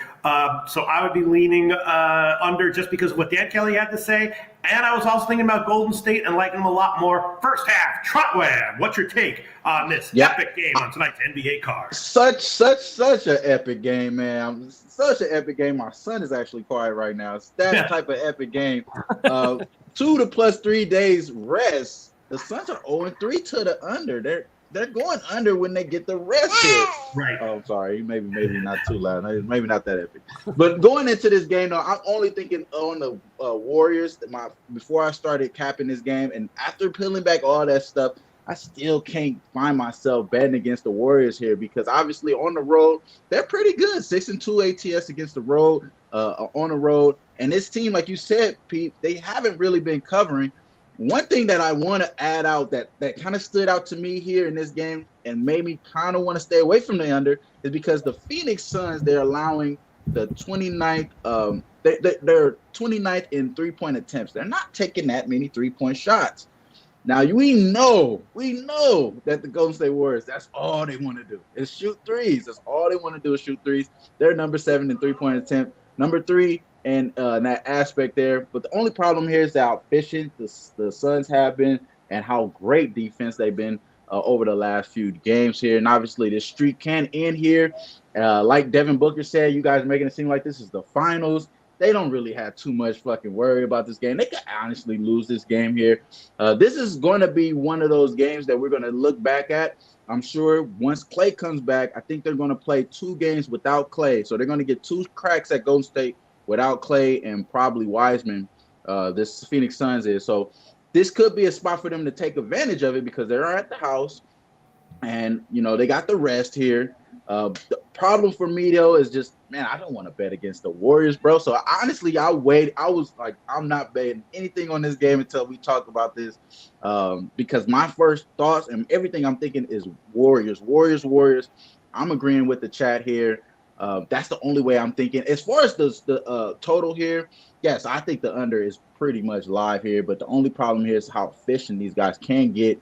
But these guys have been playing crazy lights out defense. Golden State forced about almost 10 turnovers in the first quarter against the Clippers in the last game. They were pretty much out there doing what they wanted to that Clipper team. But I kind of give it a little discount because it's an early game in LA. About 12:30 p.m. out here. So I kind of give a little bit there, but this is probably the best. This will be the best team that Phoenix faces all year.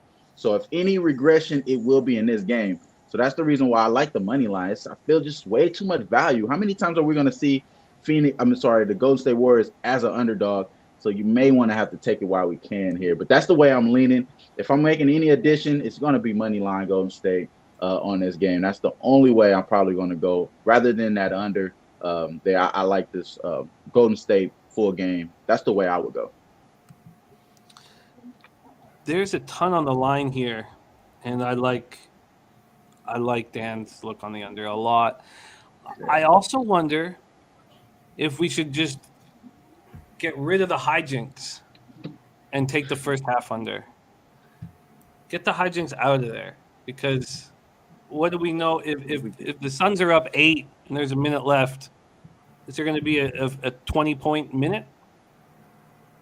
And so let's go Brandon agreeing with that Golden State Warriors money line. I really like where Dan's at with this spot. Dan Kelly says he's going to take a nap today just so he can stay up and watch the game. That's how much Dan Kelly cares about this game. Pete, are you going to make a move here?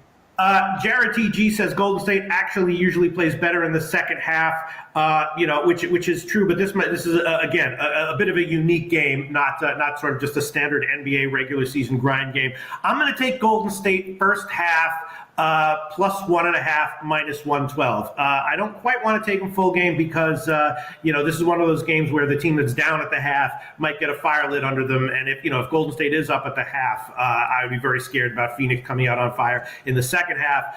So I'm going to take Golden State first half plus 1.5 minus 112. Okay, sorry, a bunch of stuff coming in. This is just so wildly exciting. I'm trying to Pete, you are on. Can you give me that bet again? Golden State Warriors, first half, plus 1.5, minus 112. 1.5. So you're going heads up with Cuban Connect on that spot. Dan Kelly said the second half under looks much better than the first half under. By the way, Tom Racing giving us a look at Parks. Race 2 says, like the 6 Russian River, big drop in class. Moneyline was 2-1. And Tom gave us a look on last Tuesday and I believe he went off at 6-1. I want to say that did place. And so there's profit there. Okay, well, I think I'm going to move on the full game over with a ton of nervousness. And look, I want the Suns in this spot. And I don't know if I have the balls to do it, but I think the price is right here personally. But I definitely don't want to go up against Ski, who likes the Warriors. So I'm not sure. I'm going to put question marks beside the Suns, but I like the under. Wham, are you making anything official? As of right now, I haven't bet this game, so I'm not going to make it official yet. But man, I really like that first half look from Pete. I may not be able to get that 1.5. I may have to tell you on that one. But for right now, I haven't bet it yet, so I'm gonna slow down. I'm gonna wait and gracious there, be a little gracious there. Okay, let's roll on. Next up, 10 p.m. Eastern, Detroit Pistons 4-16, 2-8 on the road. Portland Trailblazers 10-10, 9-1 at home. We're at Moda Center in Portland, Oregon. We have our man Maxwell Smart joining us here in a second to bring out his best spots in college basketball. We just have 2 more games, and we'll try to be tight to get Maxie on here rolling with us. So Detroit second in pace over the last 5 games, 101.2 possessions a game, while Portland is 24th at 96.90 possessions a game. Let's move over to the market and the cat. God, hard to talk about a game after that one. This total opened up at 215.5, and now you're getting a 215 or 215.5 still available on the board. Portland opening up at minus 9.5. Bodog has moved it to 10. Blazers are 9-1 at home. Just finished another 0-for road trip. Man, 129-107 beatdown from the Jazz on Monday. They allowed an average of 124 points on the trip. Lillard, 11 points, 4 of 12 shooting against the Jazz. Unbelievable. And then we have Anthony Simmons going for 24 points, which bodes well for my big NBA Top Shot investment in him. And then the Norm Powell quad could miss his second straight game. Pistons have lost each of their last 4 visits to Portland. They're just 2-8 on the road. They're 0-3 on this 5-game road trip, although they look pretty good in that 110-106 loss to the Lakers on Sunday night. Jeremy Grant went for 32. That's his third 30-point effort of the year. Killian Hayes with a thumb injury returned, 4-game absence. He was gone. 6 points, 8 assists, 1 turnover in 29 minutes against the Lakers. One turnover is big. Let's go with our man, Pistol Pete Loshak here. Pistons Blazers. You like something? Yeah, I mean, this is obviously a big bounce back spot for Portland, who has been terrible on the road and much better at home. Detroit is not good offensively, and they can be held down easily on the road. Sorry, someone say something? That was Wham's son. He's not. Okay. He's disgusted with your breakdown. Wham's son, if you have a shriek once, if you like the Detroit Pistons first half team total under. I was thinking that this is a spot where Portland comes back, especially defensively after what happened on the road, and Detroit is a team that can be held down. So I was liking, Detroit First half team total under, maybe full game team total under. Detroit team total unders. Portland, I mean, Detroit is so bad. They've been losing, but they've been covering as a big dog, and Portland is just pretty uninspiring. So, obviously, I think they come back and get the win here. I'm not sure if I'd want to, bet on them winning by double digits. So, Detroit team total unders is the way I want to go on this game. What do you think, Yes, Wham sir. Bam? I mean, I think you guys kind of know where I'm going with the Detroit Pistons game. It's been cashing for me all the time. We did lose 7 consecutive. It was hitting the 7 consecutive times. We did lose last game, but I'm going right back to the well with the Cade Cunningham over 5.5 assists at plus 112. That's where you can get it out. I think at FanDuel, maybe the check will find us a little bit better there to make it official, but that's where I got it at. I'm going to continue to ride this. Obviously, it does depend on if the fucking guys on the Pistons are going to pass up the shot after he gives them a wide open lane. So that's the only problem here for me. But the Pistons have showed me a little bit as far as what they do, as far as offensively with Killian Hayes back in the lineup. It's just so fucking hard to back the Pistons team because they do dumb shit. Like I was saying, as far as the Cade, Sixers should have hit last time, but they just continue to pass up wide open shots to make way for themselves. Now, everyone in that game that started had 4+ assists. So except for my guy Cade, shout out to my guy Billy right there with the plus 120. I appreciate you, bro. I think the Pistons can be live to cover this game. I kind of believe that Norman Powell will play. This is the second leg of a back-to-back, so why play him in the first leg and not, I think that maybe sitting him in the first leg was probably okay. But he has been hurting all year. I mean, this is early, man. This is fucking November, towards the end of November. You kind of want to preserve certain guys. So this could be a chance for these guys to get young guys in. Like my guy said, it's Anthony Simons' top shot. I think Anthony Simons is probably a good look here as well. If Norman Powell is out the lineup, which you did see him get that uptick in minutes, I would look for him. I would look for CJ. My guy Babano did mention that as well in our show on Monday, that you want to look at CJ props when Norman Powell is out as well. So CJ did look good to start the game off. It's just so one of those things that after they got their ass spanked up, this is a get right spot for the Pistons. Do I think it's going to be a blowout? No. So that's the reason why I don't think you want to back the 9.5. It's a lot of points to lay with a team that's very much mediocre. You do have Chauncey going against his team, his old team, and the Pistons. So maybe it's a slight bit of motivation there, but as far as what I've seen him for as far as coaching, I'm not really that impressed. I think the Pistons are live in this spot, honestly. I think they may be able to take on the boards in this spot as well. As much as Isaiah Stewart doesn't seem like he's anything other than a punching bag for LeBron, I think he is going to hold down the boards today. So I would look into his rebound prop, something I haven't bet yet either. But the only thing I did bet was Cade over 5.5 assists. This is an official play for me. I'm sure everyone knows. If you follow TrotWAM on Twitter, we've been trying to get this every chance we get, especially at plus money. So at plus money, I'm going to take it, bro. All right. Sounds good. I want to shout out Tyrone Coleman. He says, don't forget to ask Pete for me, Jim. Tomorrow's my birthday as well. I'll give you a birthday pick as well. Happy birthday, Tyrone Coleman. And Dan Kelly saying Memphis team total over 106.5 is an official play I like from that him. too. That's I the like way that so much. I'm sorry. I like what's that so much. I think Dan just nailed it for me in that game. Then Which one? With that team total over with the Grizzlies. I think that is excellent. Yeah. I like that too. Everything we talked about, it feels like that's the most comforting bet I could make in that game. Viper tailing the Cade prop. Bubs 710 says love the Cunningham prop, always hitting. All right, let's move on to the final. Wait, Jim, game. I want to make the Detroit first half team total under an official play.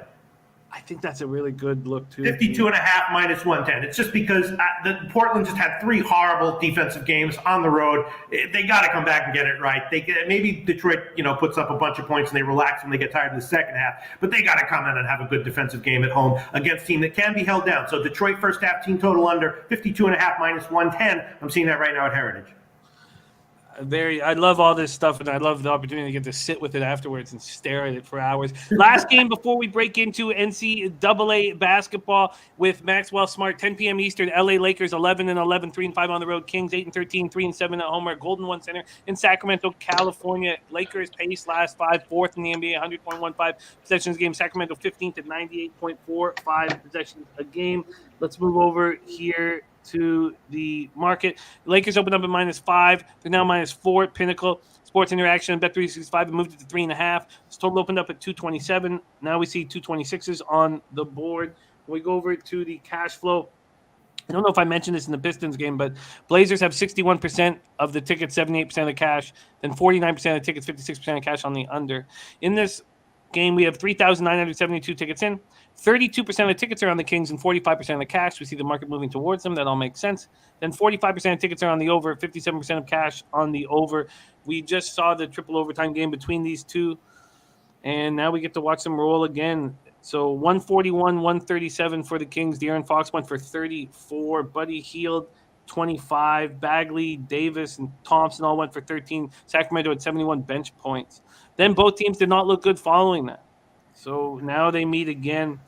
The Kings were outscored 38-25 in the first, 38-27 in the second, in a 128-101 loss at Memphis on Sunday. And then we saw what happened to the Lakers against the Pistons. James, 30-11 in 15 minutes, by the way, against the Kings. And Westbrook went for 29, 11, and 10 in 51 minutes. Here we go, Pistol Pete, Lakers, Kings. You like anything here?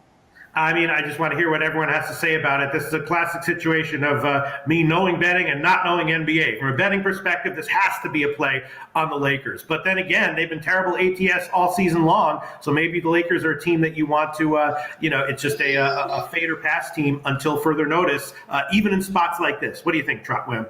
Yeah, I agree here. It's tough to – this is a short number for the Lakers, bro. Like, 4 against the Kings team. I mean, obviously, Luke Walton – being out does seem like they helped a little bit on the offense side, but honestly, I just do not want to trust the Sacramento Kings to cover this forward because they pretty much got to win the game.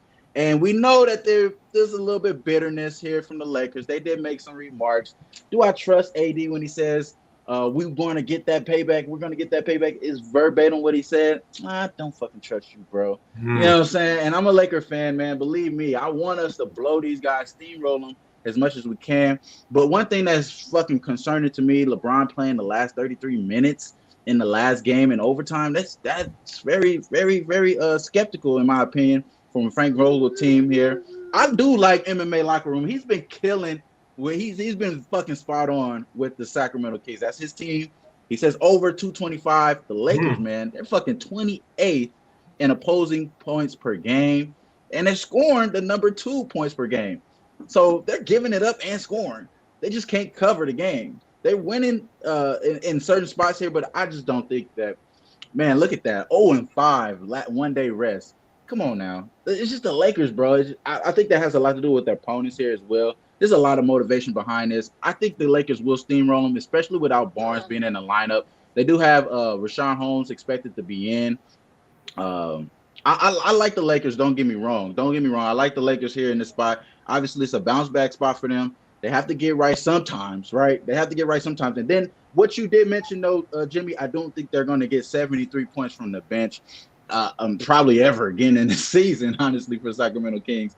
But I do think that what they're doing, what they're establishing as far as the lineups, having Metu in and out the lineup, having guys like Damian Jones in and out of the lineup, that may cause a little bit of trouble here for the team's long-term success here. Some of these guys are going to get traded for sure, and a lot of these guys kind of know. I think Marvin Bagley knows he's probably going to be going, even though he's been playing all right lately. I just think that this game is so tricky to cap because you're getting a short number with the Lakers. And honestly, could you repeat what the percentage of the money is? Because I'm pretty sure people are going to bet the Lakers today. I'm pretty sure. I can almost guarantee I think that. 68% of the tickets are on the Lakers, but just 55% of the cash. See? And then the total has 45% of tickets on the over, 57% of cash on the over. Yeah, man. My son even walked away. He didn't want to hear that shit. It's just, oh, man, like, I don't know, bro. Honestly, I really want to take the Lakers. And I always tell you guys on the NBA Pub show, if we're doing well for the day, my leans will return. They will turn into official plays because I'm trying to capitalize on my looks for that card. And this could be one of those spots that I add and make an addition here. But it will not be by 7 p.m. Eastern Standard Time. It's going to be after some of these cash will start to roll in, and then I'll probably add that later on. But I do like the Lakers. I think the lean towards the over is probably the best play. And maybe even like we've been doing this year, taking the first half overs or first half unders. Has been giving us a little bit more plus EV from what I've been looking in my record here. So I think the first half over might be a little bit better as well than the full game here. But again, it's tough, bro. Lakers, they've been burning tickets, man. It's hard to back them, bro. Dan Kelly says Lakers are a vastly overrated, really, really bad team. A lot of people in the comment section liking the Lakers, but I'm not seeing anyone having the balls to give the Lakers at -4. All the Lakers plays are money line. Mark Nick likes Lakers money line. Top Shelf Plays likes Lakers money line. Ski Prophet likes the over, and someone else agrees with Ski on the over as well. So seems like maybe the over is the best way to go here. Yeah, I can see that, man. As far as the Lakers in the first half, those overs have been cashing as well. They're 5-9 at the road. They're 7-1 towards the over.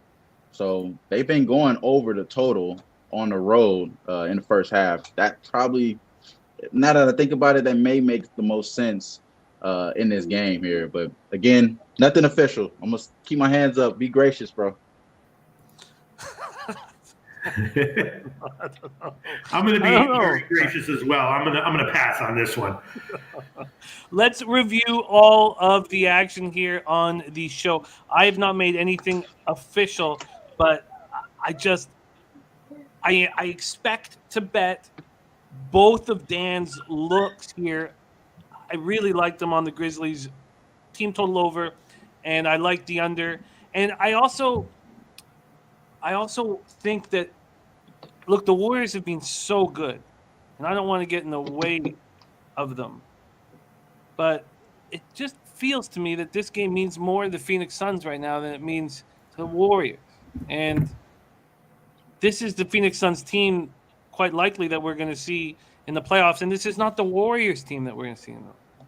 And the Warriors are loved by everybody, and 74% of tickets, 78% cash. I'm close to moving on the Suns. But let's go over all the action.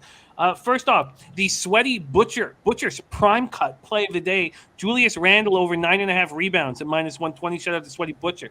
Wham is on the under 216 at 216.5 at -104 in Knicks Nets. Then shout out to Ski. Yes. And Ski Prophet says, hard disagree. This game means more to the Suns. So I just interesting. Yeah, Devin Booker said it's not like this is the playoff, like it's the final. But you don't think they want to break the franchise record for winning streak? Oh yeah, for sure, guarantee. I mean, that's a win in itself. You know what I mean, for the whole year. So of course they want to knock that down, but it's tough, bro. It's tough, man. It's a tough game. That's a tough game. How could it's interesting that Ski Hard disagrees. They have a chance to break they tie obviously if they win tonight and then break, so they could tie their franchise record winning streak and beat the Warriors. To me, that and Ski says Warriors have to prove they still got it. At 18-2, I think they proved it. They got it. Yeah, they got it. Ski and I disagree. I think this winning streak means something to the Phoenix Suns, and I'm surprised that Ski doesn't think it does. So I guess we'll just stay and disagree on that. Pete is on Pistons first half team total under 52.5 at -110. Dan's on the Grizzlies team total over 106.5. Wham is on the Barnes over a half 3 at -120. Thank you guys for line shopping for our guy there. Pete's on the Warriors first half plus 1.5 -102 or -112. Dan Kelly's on the under 222 full game. Then Cade Cunningham over 5.5 assists for Wham at plus 120. And we have not moved on Lakers Kings. There you have it. There is our NBA card. Wham, have a great show today, 4 p.m. Eastern on NBA Pub Hub. And we love having you on the show. Thank you so much for joining us, my man. I appreciate you guys as well. Please give your son a big hug for us. He handled himself great. You know, it's I know the Yeah, battle man, that you were he's cool. fighting, and you were staying focused. It was good. I love the swing over, that one swing over at Yeah, one point. man. We Yeah, love it's you, getting- buddy. it's- Thanks Yeah, so it much was for getting rolling. wild, man. But shout out to my son Zaire. Yeah, he definitely held it down today. Hopefully, he holds it down to the rest of the day. But yeah, man, Trot Wam on Twitter, Who Banging Sports Talk, Wham Talk Wednesdays, and yeah, NBA Pub Hub every day at 1 p.m. Pacific Standard Time. And appreciate you guys for tuning in, man. Shout out to Pub Hub, Slaughter, the whole crew at Pub Hub as well. And my man, Peter Loshak, the legend. I appreciate you, sir. You already know. Trot Wam. Good luck today. Talk to you later. And those of you guys that are with me fading the Tampa Bay Lightning just got great news. Brian Elliott confirmed in goal for Tampa Bay. No way. Fuck yeah. Fuck. Oh shit. And I took the. Did I take the first period under? I did, didn't I? Yeah. Oh, that's why. There's your answer. That's why the line was where it was. Yeah. All right. Okay. That's what happens in betting. Sometimes you make a bet and, then you realize you don't like it. And usually you do lose, but not always. So hope for the best. Better to be lucky than good, as they say. Let's bring on your next guest and also thank him for his patience. It was supposed to get him on earlier, and I deeply apologize for that. Our CupCake King comes in with a 36-32 record plus 3.86 units, been cashing these first half money lines at huge prices. His average line over 68 bets is plus 101 with an ROI plus 5.68%, and only capping games that he is on. He breaks down. I've gone 16-12, 57.1% plus 3.15 units ROI plus 11.25% average line minus 102. And I was thinking about Pete. I was thinking about you, Pete. I was like, just don't bite off more than you can chew. Yeah. So why jump on these games that Max is not breaking down for us? And we're so lucky to have him on the show each and every day here. Please welcome to the show the CupCake King, Maxwell Smart in the house. Max, what's happening? Guys, glad to be on with you. Glad to be here. Glad to be alive because you know what? There's snow on the ground. It's cold outside. My little old dog has to go shit out there because he's not shitting inside my place. And you know what? Today, I got pissed off. I went outside, had a bunch of fucking losing live bets, had a potato in my fucking jacket pocket, saw some asshole running in fucking spandex on the sidewalk when he should be running inside a fucking gym, not outside in the snow, and I whipped a fucking potato at him. Hell Okay? yeah. Luckily, I missed. Otherwise, it probably would have been a physical confrontation that I can't guarantee I would have came out on top of. But I'm here. I'm ready to cap. I'm ready to eat cupcakes. And Jim, Peter, just remember, when you're eating a chicken tender, never dip it in honey mustard. He has like a Garrison Keillor element to him. Hell yeah, Maxwell Smart, the great storyteller of the sports betting world. Yeah, he is. Remo says, don't we all carry potatoes in our jackets? And, Nice, Red. it's beautiful way to get on the show, Maxie. Firing here, and we love you. Max has picked 4 games that he's capping on this NCAA basketball card. We start at 7:30 p.m. Eastern. 7:30 p.m. Eastern with the Rider Bronx, 3-5, 0-4 on the road to Ole Miss Rebels, 4-2, 3-0 at home. We're at the Sandy and John Black Pavilion at Ole Miss, Oxford, Mississippi. Rider comes in off their 4th loss in 5 games, 65-58 at South Carolina on Sunday, 17.5-point dogs. They played pretty well. They had the lead with 12 minutes left in the game. Let's take a look at what the market is here in this spot. Let me just move over to the 7:30 action. Here we go. We have minus 15 or 14.5 for Ole Miss. I'm going to pull up a couple extra books, which I probably already should have had for Max. This total at 133.5 or 134. Ole Miss bounced back from that 60-50 home loss to Boise State. I guess a bounce back. Maybe it wasn't a bounce back. I guess Max should touch on that. They beat Mississippi Valley State, lowly Mississippi Valley State, 73-58. It was a 1-point game with 10 minutes left, and they were 42-point favorites. 42-point favorites. We'll start with Pistol Pete. Did you look at this Rider Ole Miss spot? Yeah, I look at every college basketball game. I'm capping every college basketball game now, Jimmy the Bag, every day except for some weekend games. But yeah, that was not a bounce back spot for Mississippi in the last one. That was a very concerning game that made me think, wow, this team really does kind of suck. Hanging with Marquette is, losing to Boise. But there's some serious issues with this team. The problem is just that, Ryder's not in a great spot. They had an impressive game against South Carolina, but now it's a relatively quick turnaround against another top team. So I don't like betting on teams in those kinds of situations. But despite that, I was thinking that maybe Ryder +8 would be. If you gave me a free play, I probably would take Ryder on the first half at +8. So I'm going to be off this game, but I definitely have a little mental note in my head, which is that until further notice, Ole Miss either sucks a decent amount or sucks a huge amount relative to their market valuation. So. Well, let's hear what Max has to say. Take it away, Ryder, Ole Miss. Yeah, I think that Pete hit it right on the head. I think that you need Ryder to come in, not have a letdown performance early on, and by my numbers, this first half number should be 6, not 8.5 or 9. And I think that you're gonna get a stronger performance from Ryder, because what was the main problem in the South Carolina game that led to the downfall of that nice lead that they built in the first half was Dwight Murray and his 6 turnovers. Aside from that, this team has been pretty ball secure. So I do expect to get some better ball facilitation. That's 100% needed. But what this team has done very well with Jiri Ogumenu Thomas, whatever the fuck his name is, Ogumenu Johnson.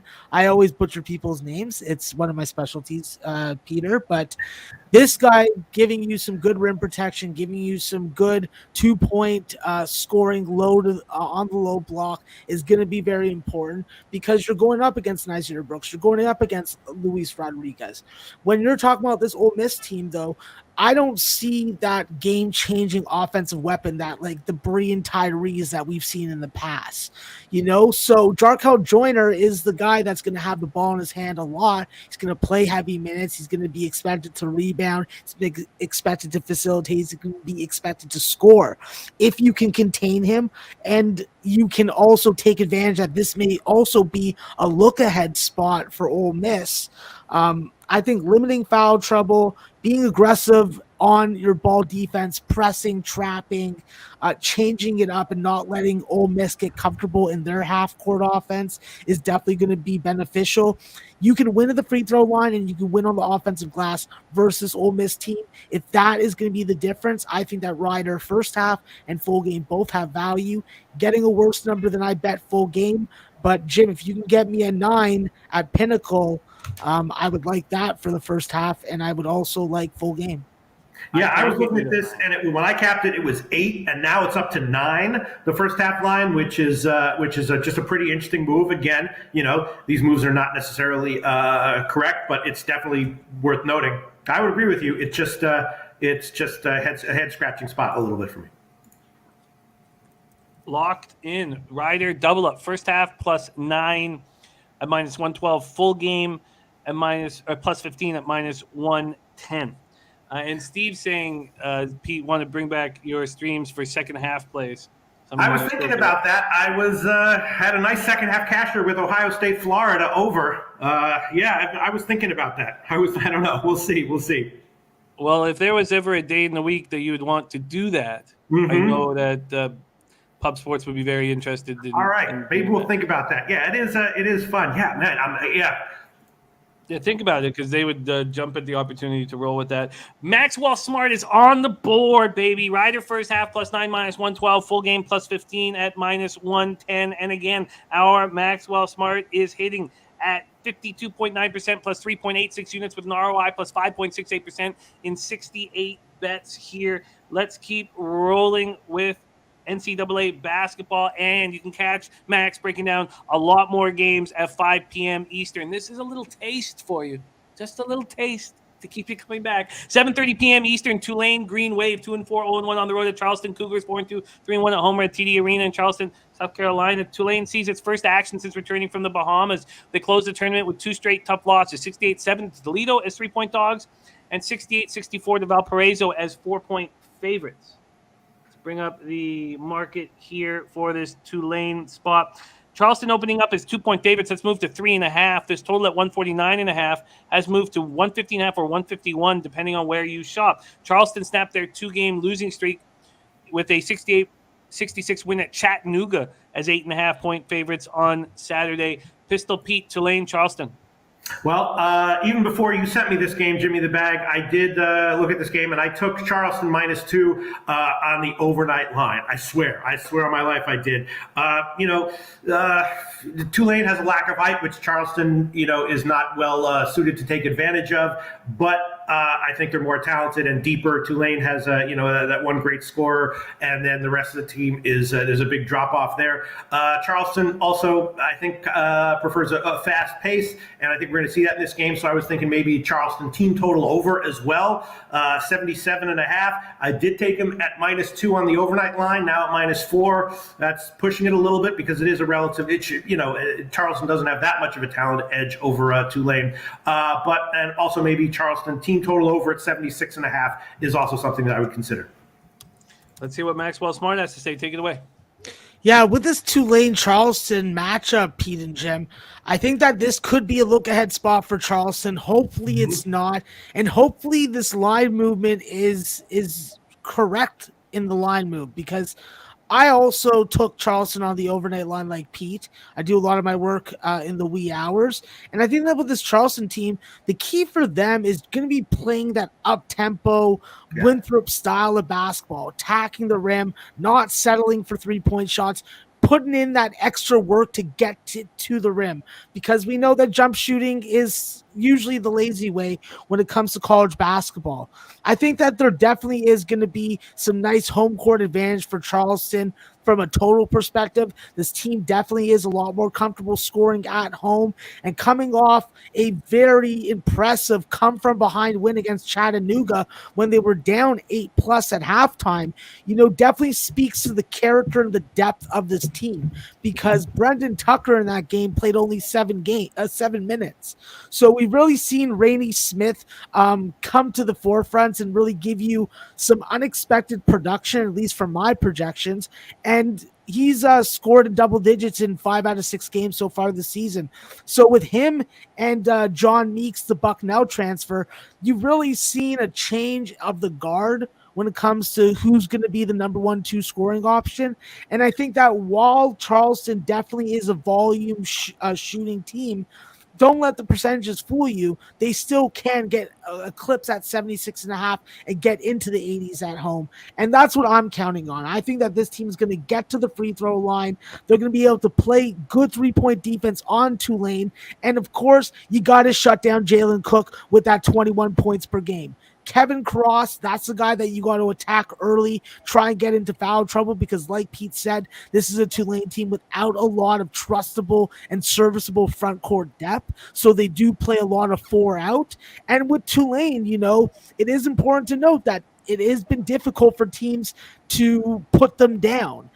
It also is important to note that Tulane's blown 3 leads in 3 games that they've lost, and they've gone to overtime. So taking an over in this game definitely has a little more appeal to me because of that fact.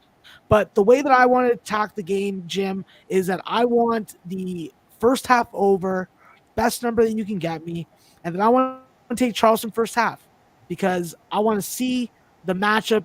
I want to see Charleston exploit their matchup advantages before I go and take a number that's 2.5 points worse than what I actually bet. Yeah, Pinnacle's moved it to 4. There's still 3.5 at FanDuel. But let's look at the first half here. The first half, we can get you Charleston -1.5, but that's -114. Let me see if I can beat that here.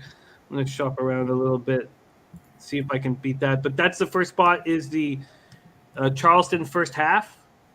And the first half over. And the first half over. Okay, so still 3.5 at Bet365, but they've moved their first half to 2 at -110. Is it worth the 4 cents to get the Charleston first half -1.5? Yes, okay. Absolutely. Okay, so we're going to get Charleston first half -1.5 at -114.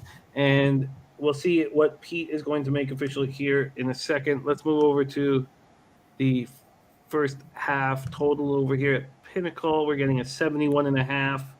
That's juiced to the under. Here at FanDuel, 71.5, juiced to the under as well. But the over 71.5 is minus 103 here, and 71.5. 71.5 is across the board. Do you want the over first half over 71.5 and minus 103, Pete? Or sorry, Max? Does Circa not have a 70.5? I will pull up Circa right now. Do you have it in front of you? Yeah, I do. Okay, cool. So yeah, just tell me that's 70. Sorry, and first half over 70.5. What's the juice? Minus 110. Minus 110. Great. Good stuff. Perfect. All right. Max is on the board here. Pete, are you making anything official? Yeah, you can add Charleston team total over full game. I'm seeing 77 minus 105 at Heritage. I'll take that one. 77 minus 105. And I'd love to give Charleston full game minus 4. It's just, psychologically it's tough to give a crappier line than where you capped it and took it. I think that Charleston should be able to pull it out. But I'll just stick with the team total over 77 minus 105. Seamus says Tulane's all Jalen Cook. Double him and you're good. Yeah, I liked Charleston minus 2, but not anymore. It's getting tight. Jennifer wants to talk Army, Furman, or SIU, Edwardsville.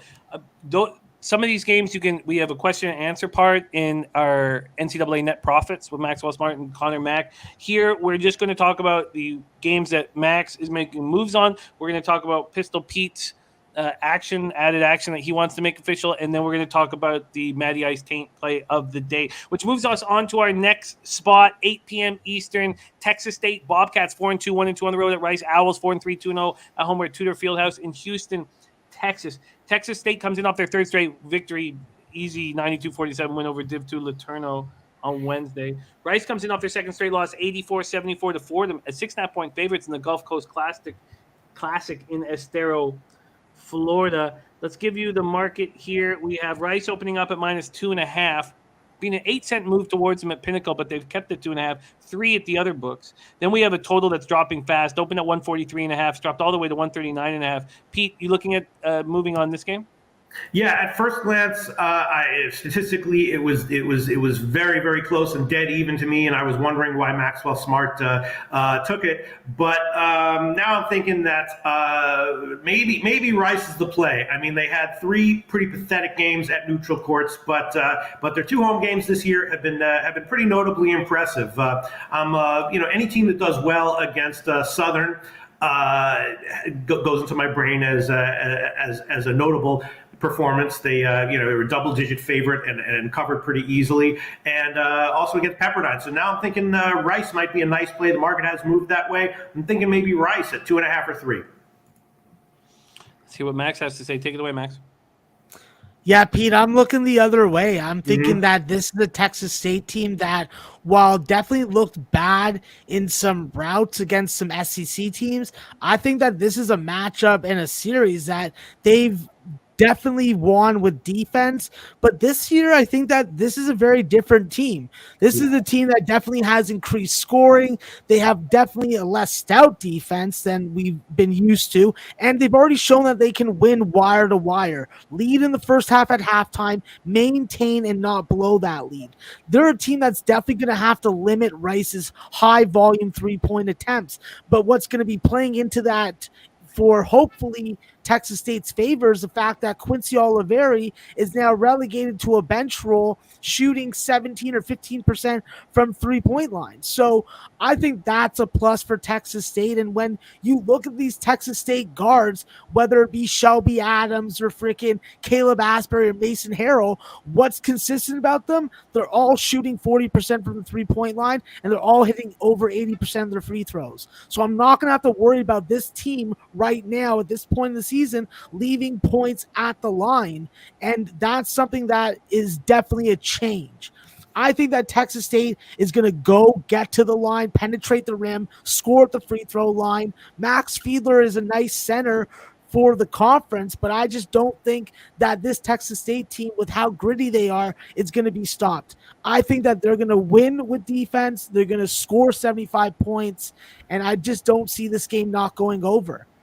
Yeah, I'm not really disagreeing with you. My first take on the game was actually that I like Texas State at +2, and I also had a slight lean to the over. But then I saw the market move starting on the overnight line to the under, and then I reviewed Texas Rice a little bit more, and I thought, well, maybe it was just a bad bunch of games for them recently, and that they'll revert back to their earlier season form. So then I was a little bit hesitant. But my thought on this one was Texas State team total over, and my question mark here 68.5 minus 115, and now it's down to 67.5. So I would agree with you. I might give that officially.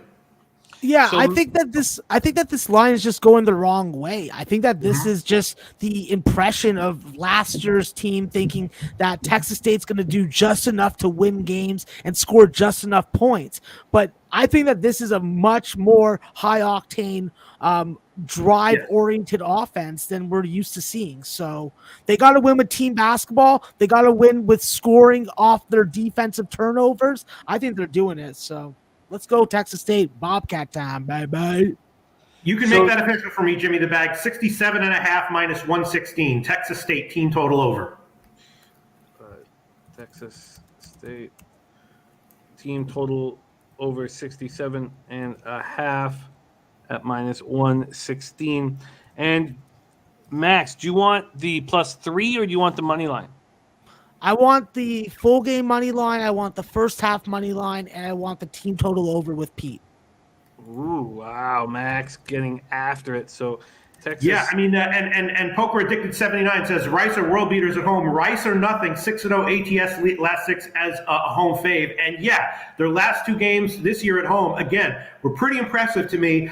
But if Rice is once again a world beater at home, I could also see getting bailed out with a high scoring game. Rice, wins by 10, but the Texas State team total still sneaks over. So I'll go that way.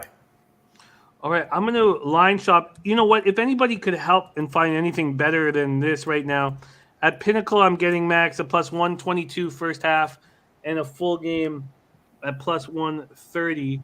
I'm going to keep shopping around and see if I can beat that. And I'll do that while we break down the last game on Max's card. And the last game on the show for today, the Big Ten. Oh, no, because we're going to ask about – sorry, I take that back. Because we're going to ask if Pete has additions, and we're going to talk about the taint play of the day, which is UNC Greensboro, which is just being backed by Kev Riley in the chat. So Big Ten ACC Challenge, Northwestern Wildcats 5-1, 0-0 on the road. Wake Forest Demon Deacon 6-1, 5-0 at home. We're at Lawrence Joel Veterans Memorial Stadium in Winston-Salem. Let's move over to the – market here and see what we are dealing with. 9 p.m. this pops off. I got nothing there to help. So I'm going to have to go to see if Pinnacle will give us a market here. Northwestern bounced back from their first loss of the season by defeating Georgia 78-62 as 8-point favorites to place third in the Roman Legends Classic in Newark, New Jersey last week. They'd lost the night before 77-72 to Providence. Wake Forest comes in off their first loss of the season, 75-61 as 7-point dogs in the finals of the Emerald Coast Classic on Sunday. Let me see if I can pull this up here. There we go. Northwestern right now, 2-point dogs at minus 104 at Pinnacle with the total at 144, juiced quite heavily to the over. Pistol Pete, you moving on this? Yeah, Wake Forest was an impressive team early in the year. They're in a rebuild, and they got some nice results against, as huge favorites against overmatched opponents.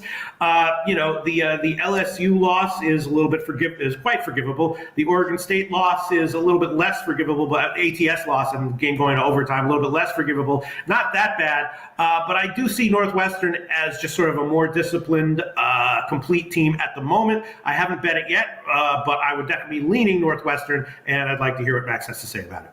Let's hear it. And by the way, Max, thank you to Billy Friedrich and other guys searching for you. We did find you a +142 money line at Bookmaker for Texas State full game. We're going to get that first half for you right now. But take it away here, Northwestern Wake Forest. Shout out to Billy. Thank you very much for the line shopping. And when we look at this Wake Forest Northwestern game, it's a game where both teams are very evenly matched offensively. I would say that, you'd have to favor Northwestern, and it's hard for me to say that out loud. I favor Northwestern basketball. I favor Northwestern football. I favor Northwestern softball. Yeah, it's really hard. It's really hard to say. But I'll say this, guys. I think that with Northwestern. This is a team that definitely is going to have the ability to win on the glass versus this Wake Forest team with Ryan Young and Pete Nance combining for 30 and 13 right now. You're getting some really good front court production. And when you look at the other side in Wake Forest, outside of Jake LaRavia, you're not really getting Kadeem Sy or Dallas Walton to really give you anything. They're giving you some size, some rim protection, some rebounding, but I need some balanced scoring. Because otherwise, Northwestern is going to be able to narrow in on the fact that Davion Williamson and Alondis Williams don't want to shoot jump shots. They want to penetrate and get into the paint. And they're going to be able to pack it and stop that from happening. So this was a spot where I was originally on Wake Forest and I bought off of it because I just thought that, well, look at the numbers. This is a matchup that is not as bad as the LSU one, but still isn't favoring Wake Forest. I think that both teams are going to be able to score from the 3-point line. I think that, I think that Northwestern is going to be able to score from the 3-point line. I think that Wake Forest is going to be able to penetrate and get these and ones. I think that this is a spot where you're going to see both teams score 36 plus points in the first half. Lots of overs at home for Wake Forest. I don't expect that to stop. Going and playing LSU's on-ball defense to this Northwestern defense is going to be a big change.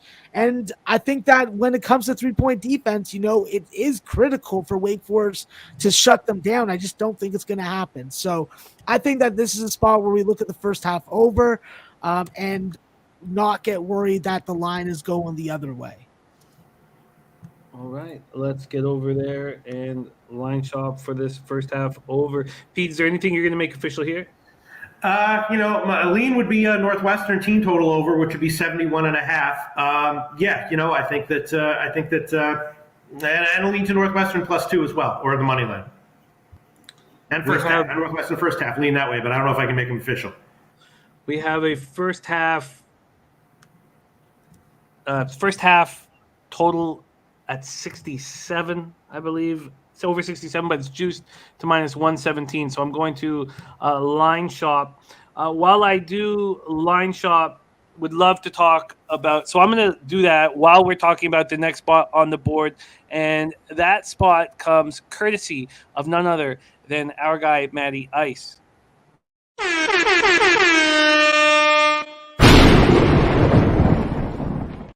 Taint play of the day is UNC Greensboro at -4.5 here. Taint play of the day, UNC Greensboro -4.5.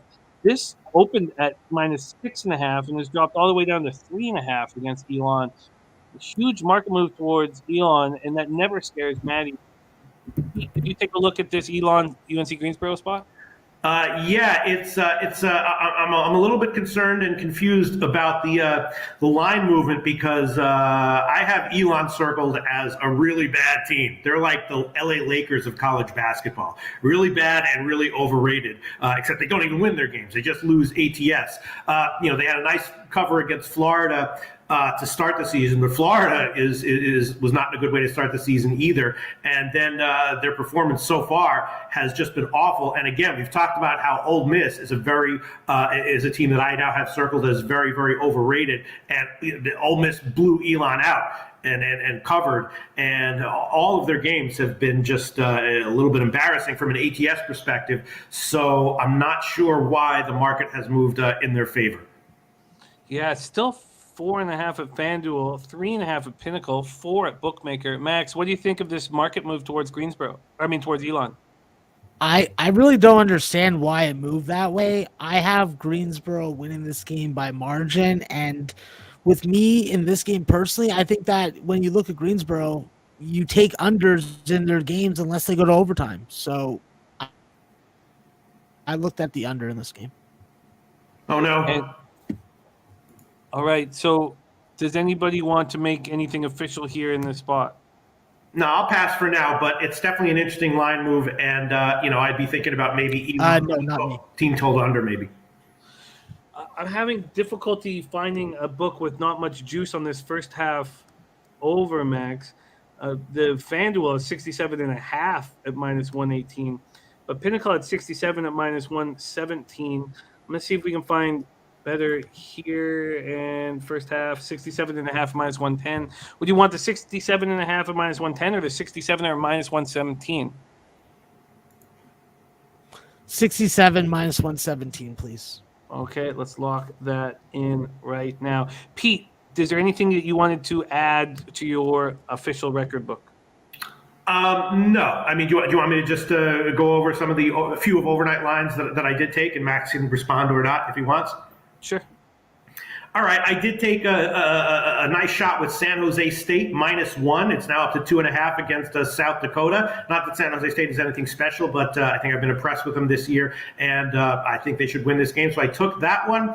A game where I didn't beat the line move, I took the under 135 in San Diego State against Long Beach, and that's now up to 137.5. So I don't like to see that. People were asking about Edwardsville, and I did take a small shot with them at -1.5 on the overnight line.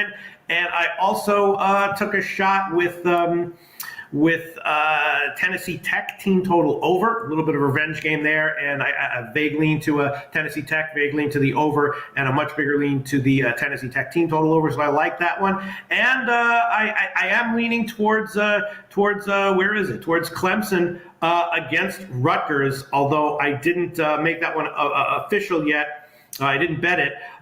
Everything on paper points to Clemson, but Rutgers is a legit program, and I wouldn't at all be surprised if they had an unexpected turnaround. But everything is pointing towards Clemson, as far as I'm concerned, and I'm sure as far as many other people is concerned as well. And that's all I got for the current.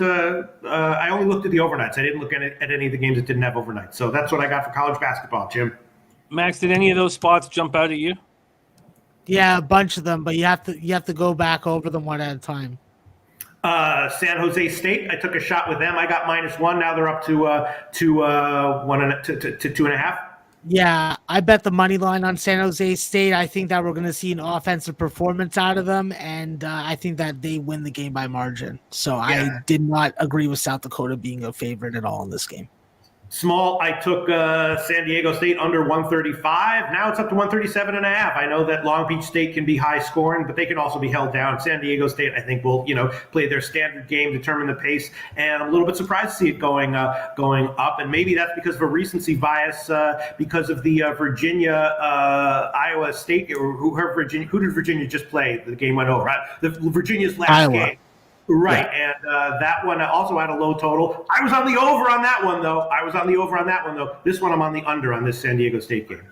I think with San Diego State, you're definitely on. I think that even at 135, you're still going to be good. I think that I don't understand why the line's moving this way. Joel Murray is not going to put up a 30-point game for Long Beach, and I just don't trust the scoring ability of this guard backcourt for Long Beach. I was talking with Noli Knows this morning, and I agreed with him when he was talking about the Long Beach State team total under.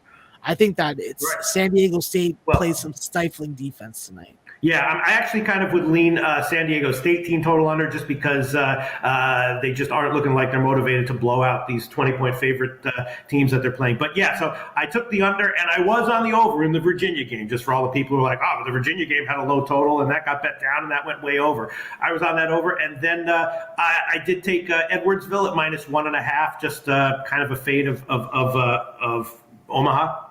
Yeah, that was a pass for me. Okay, and then the only other thing I did was, I think it's a better spot for Tennessee Tech. The first game they played went under. I think this one is more likely to go over, so I like the over. I like Tennessee Tech a little bit, and more than either of those, I like the Tennessee Tech team total over. Yeah, I like Tennessee Tech. I think that they definitely have that revenge home dog situational look right now.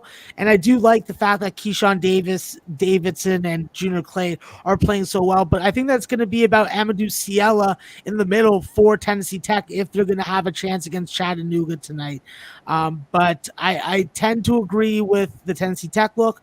I look towards the under full game just because I need to see Chattanooga game go over 134.5 before I start judging them in offensive spots. Because even against Charleston in the loss, that was still very low scoring and finished 13 points below the closing line.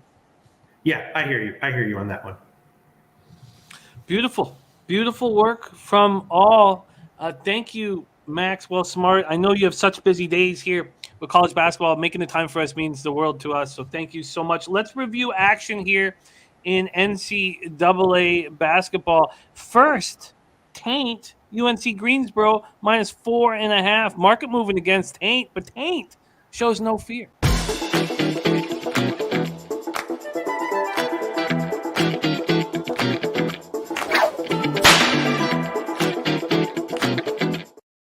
Max has doubled up on Ryder, first half +9, full game +15. And Pete, you weren't going to make any of those from the overnight lines official from now here. No. Okay. Max and Pete are both on the Charleston. No, Max is on Charleston first half -1.5 and the first half over 70.5. Pete is on the Charleston team total over 77. What they are both on together is the Texas State team total over 67.5.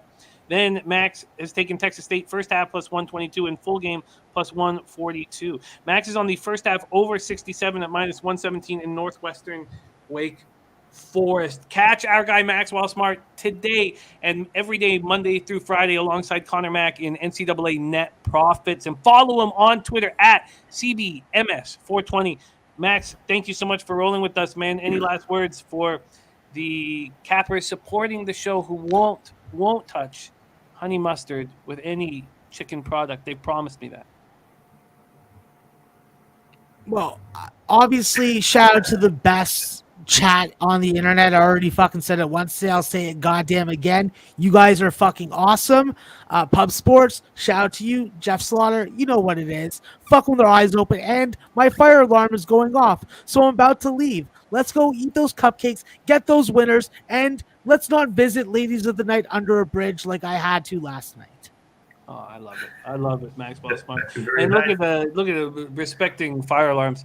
I've not moved after hearing a fire alarm in 15 years, I think? About 15 years? Well, because they train you when you're 10 years old in school with all the false fire alarms, and now, of course, you're an adult and your fire alarm, you're just going to sit there. You know it's all bullshit. It's like lying to kids about Santa Claus. It's like, all right, you started lying in the first 5 years of their lives. Now they think everything you say is a lie. It's ridiculous. Wait, what? Santa's not real? Very, very nice. There you go. Speaking of Jose Bouquet, he does want to lock in a college football spot for Friday right now. And he better start winning or he will no longer have the opportunity of gracing the screen here. So the pressure's on, Jose Bouquet, and you want to lock something in for Friday. Yeah, I might need you guys to talk me out of doing something irresponsible here. Because I don't understand this line. I think it's baffling. I told Ian this. He tried to talk me out of it in his mild-mannered way, but it didn't really work. And it seems like the line is it's weird. It's off. I don't know. I don't understand it. And obviously, it doesn't take a rocket scientist to guess what it is. It's the UTSA Western Kentucky Conference Championship game this Friday. UTSA is the underdog. Shockingly. I was baffled by that. It opened as a 1-point dog to a pick'em. Now they're 1.5. I don't understand it, and I'm leaning towards making a very large bet on the UTSA Roadrunners for Friday. I just don't understand this line. Western Kentucky, they beat Western Kentucky on the road this year, 54-46 already, and now you're going to the Alamo Dome in one of the biggest games this city has seen since, the Spurs were actually good. I just don't understand. I really don't. Well, I have not. You don't know anything about this right now. I do remember the Western Kentucky game very well, though. Do you? It was a wild one. I think I bet the under that game, actually. Just remembering it now. I think I bet the under. But I will cap this for us. I will cap this, and we will talk about it as the week moves on. Did you just want to discuss it right now, or did you? Oh no, I'm making it official 1.5. I mean, if it keeps going up, then I'll just make it official again. I'll keep betting it. It's just crazy. I don't understand. It's crazy to me. And I'm going to address something that our fan, the Real Jolly Roger, says, because North Texas shit on UTSA. Real Jolly Rogers, of course they did, because I was standing there in the fucking 30 degrees in the rain. It was raining the whole fucking game. Like I said, it was going to rain. It didn't affect North Texas at all, but UTSA literally couldn't hold on to the football for the first half of the game. That was their first game in the rain the whole year. The game didn't mean anything to UTSA. They didn't need the 12-0. It would have been cool because our area code's 2-0. That's the only thing it would have made. And our quarterback came out at halftime. We wanted to save him for this game. I just don't get it. The only thing that UTSA can't stop really is the run. Western Kentucky's not a running football team. If this was Western or Marshall, I'd be more concerned. I just don't understand. Pete, I need you to help me out with this too. I might need you to slide in my DMs on Thursday or Friday and tell me what this is, because I like I said, I'm right now I'm going to put an irresponsibly large wager on this. And all right, I will handicap any sincerely requested, sincerely commissioned game or odds line, odds set that anyone wants in a sincere way. It sounds like you were very sincere here, Jose. So yeah, wow, if you want me to take a look at this game, I'll do that for you. No question about it. Before we get into the birthday pick, to put a bow on this show, two birthday picks. Do you want UTSA plus 1.5 at minus 110, or do you want them on the money line at plus 103? I'll take both. Not one fuck given here. They're going to win the game. Like, I just don't understand. We beat them on the road at their place in the biggest home game of their year. And now they think they can come into the Alamo Dome and win. That's just nuts to me. Jeff Traylor, in his coaching career, is 11-1 in the Alamo Dome. Was Western Kentucky going to travel to San Antonio? No. Very quickly, Ron Crawford has joined us, and he's God damn it, Ron. His spreadsheet play today is on Carolina. Ron, with 3 of the 6 Carolina Hurricane defensemen out, I did state that this is the worst, or the best, I guess, but the biggest mistake of a line in the entire season so far. But I guess the spread, and then Ron's spreadsheet, spreadsheet gives you the number. But Ron, is that spreadsheet giving you a number with 3 of their top 6 defensemen out with COVID right now? But not what I want to see, Ron, on the other side of what we're all on. Rusty Kuntz play of the day, the best bet for me of the day. Ron is going against us here. Very scary, but I'm going to pop it in here. With 3 of their 6 defensemen out, Ron Crawford makes Carolina spreadsheet play today. Okay, you are locked in, Jose, with your 2 spots here. Locked in. Let's move to the very important birthday pick from our Pistol Pete Loshak. This birthday pick is for Jared TG and Tyrone Coleman, both celebrating their birthdays tomorrow. Pistol Pete Loshak birthday pick. Well, I'll give them each one because we're in a position in life where we can give, we don't have to give just one pick and have everyone share it. I love them both, so I'll give each one of them one pick. I'm not going to give Minnesota as a birthday pick. Dallas, I trust you, Jimmy the Bag. Ron Crawford's information there that he just gave us is also interesting. I think we're on the right side. That's also a partial tail, so I'm not going to make that a birthday pick either. I will give. Let me just think. I'm definitely going to give the Charleston team total over to Tyrone Coleman, and I was going to give the Detroit first half team total under in the NBA to a Jared TG, but the NBA is so touch and go, and also I suck at the NBA in general. So I don't know if I really want to do that. I was also thinking about switching and throwing him and giving the San Diego State full game under, just because I like it, and it's gone up a couple points now. But I don't know. Again, that one. Sometimes these college basketball totals just overall they're good percentage plays, but they lose by 40, and that's just unacceptable for a birthday pick. All right, you know what? I'll make Jared TG's birthday pick, Detroit Pistons first half team total under 52.5 minus 110. Despite the fact that overall I suck at NBA, I'll make that his birthday pick. Happy birthday to you, Jared TG. Birthday pick is Detroit Pistons first half team total under 52.5 minus 110. And Tyrone Coleman, hope you have a phenomenal year this year. In this next year of your life, try to value every moment that you're alive as much as possible. Of course, it's impossible to actually do it as much as you know you should intellectually, but it's important to keep it in mind always as much as you can and make the effort. Don't be a perfectionist about this, but do try to be an excellentist about it. Tyrone Coleman, happy birthday. Charleston, team total over 77 minus 105 is your birthday pick. Whew. Nice work there. We are just waiting to see if Ron Crawford is going to make any of the Boston puck line, Minnesota puck line, or the Kings also record worthy. So let's give a quick shout out first to Tyrone Coleman and Jared TG. Yes, Jose. Oh no, I was just doing the thing because of pianos. Go ahead. Sorry. Oh, okay. No need I'm to just go being back. weird. It's okay. I have something to plug after though, but go ahead. I apologize. Sure. Why don't we just for us, let's do this. Oh, I can't get my mouth around that thing. Oh, And then for Ron Crawford, let's do this.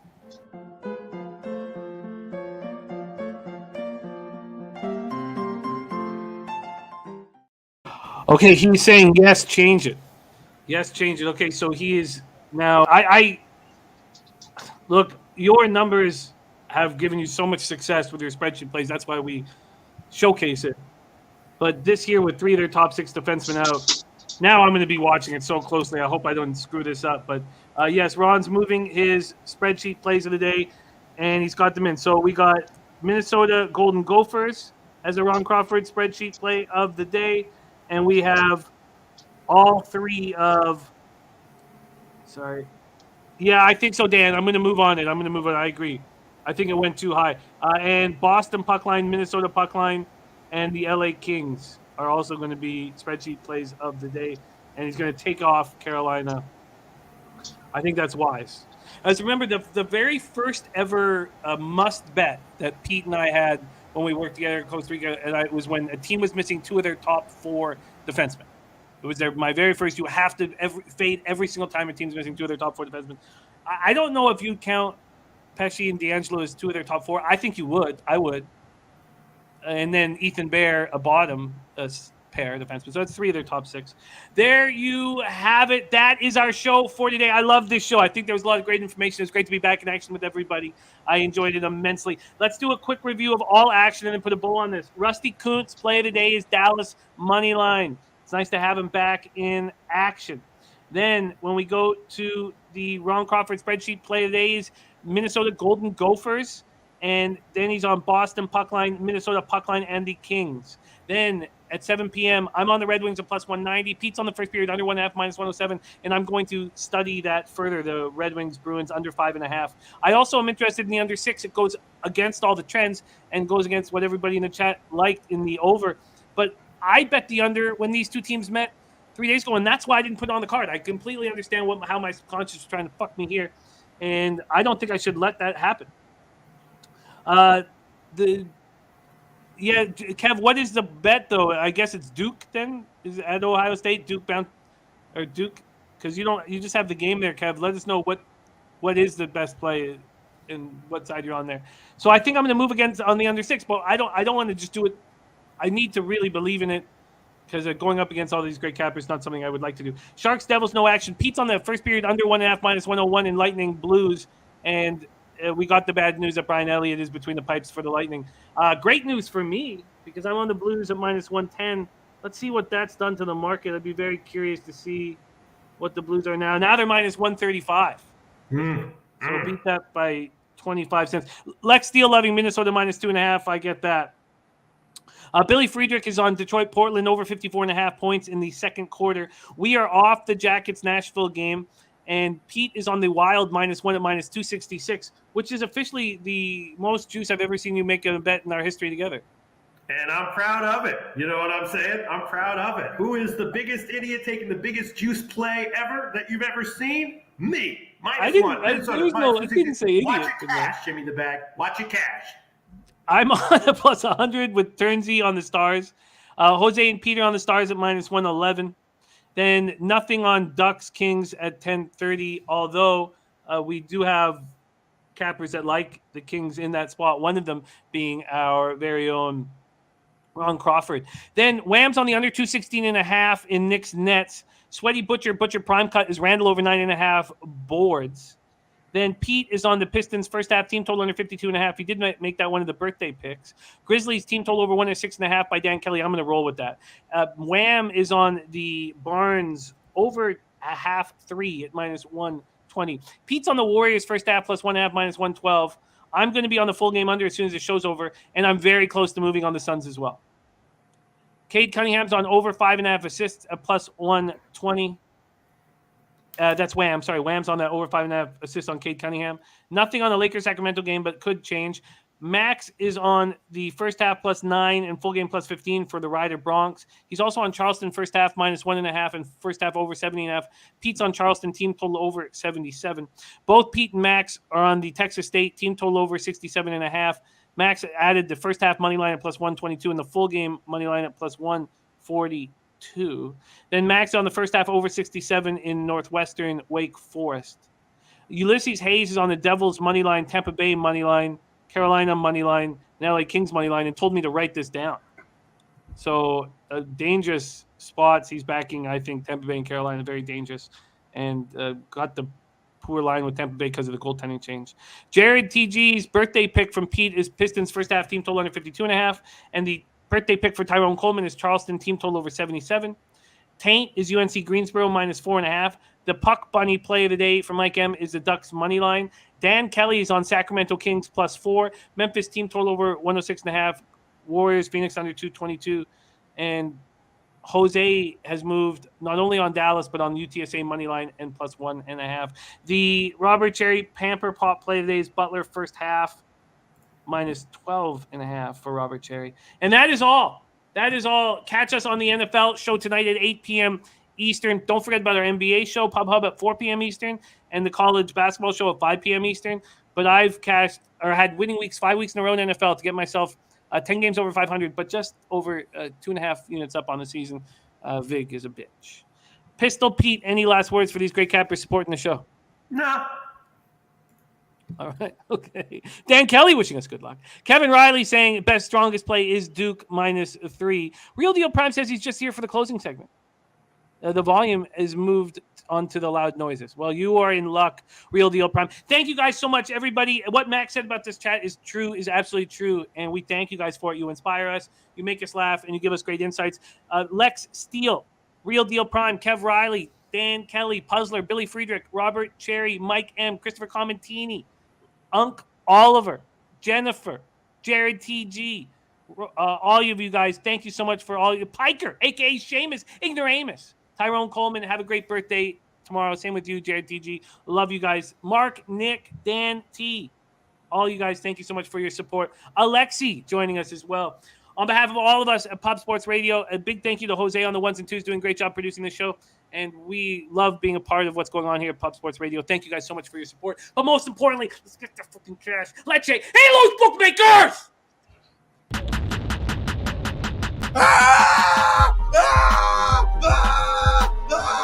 And we're back, folks. Another edition of the Joe and Jamar Power Hour. As soon as they said touchdown, I cried. I was ugly crying. Like, I put my face in Joe's chest. Oh my God, I'm crying all over again. If it's through their kicker, if it's through their running back, if it's through their backup running back, if it's through their backup receiver, if it's through their backup quarterback, if it's through the starting quarterback, starting receiver, it doesn't matter who it is. This team has the next, it's just the next guy up. Like, shout out Souza for doing what he did. Shout out Stern for getting us to the bowl game. Shout out Davenport for making the league. Shout out Josiah Tauefa. Frankie Harris. The Clemens Cadillac. His fists ablaze. This is why Joe is like the story writer, and then I'm like the technical writer. That was awesome.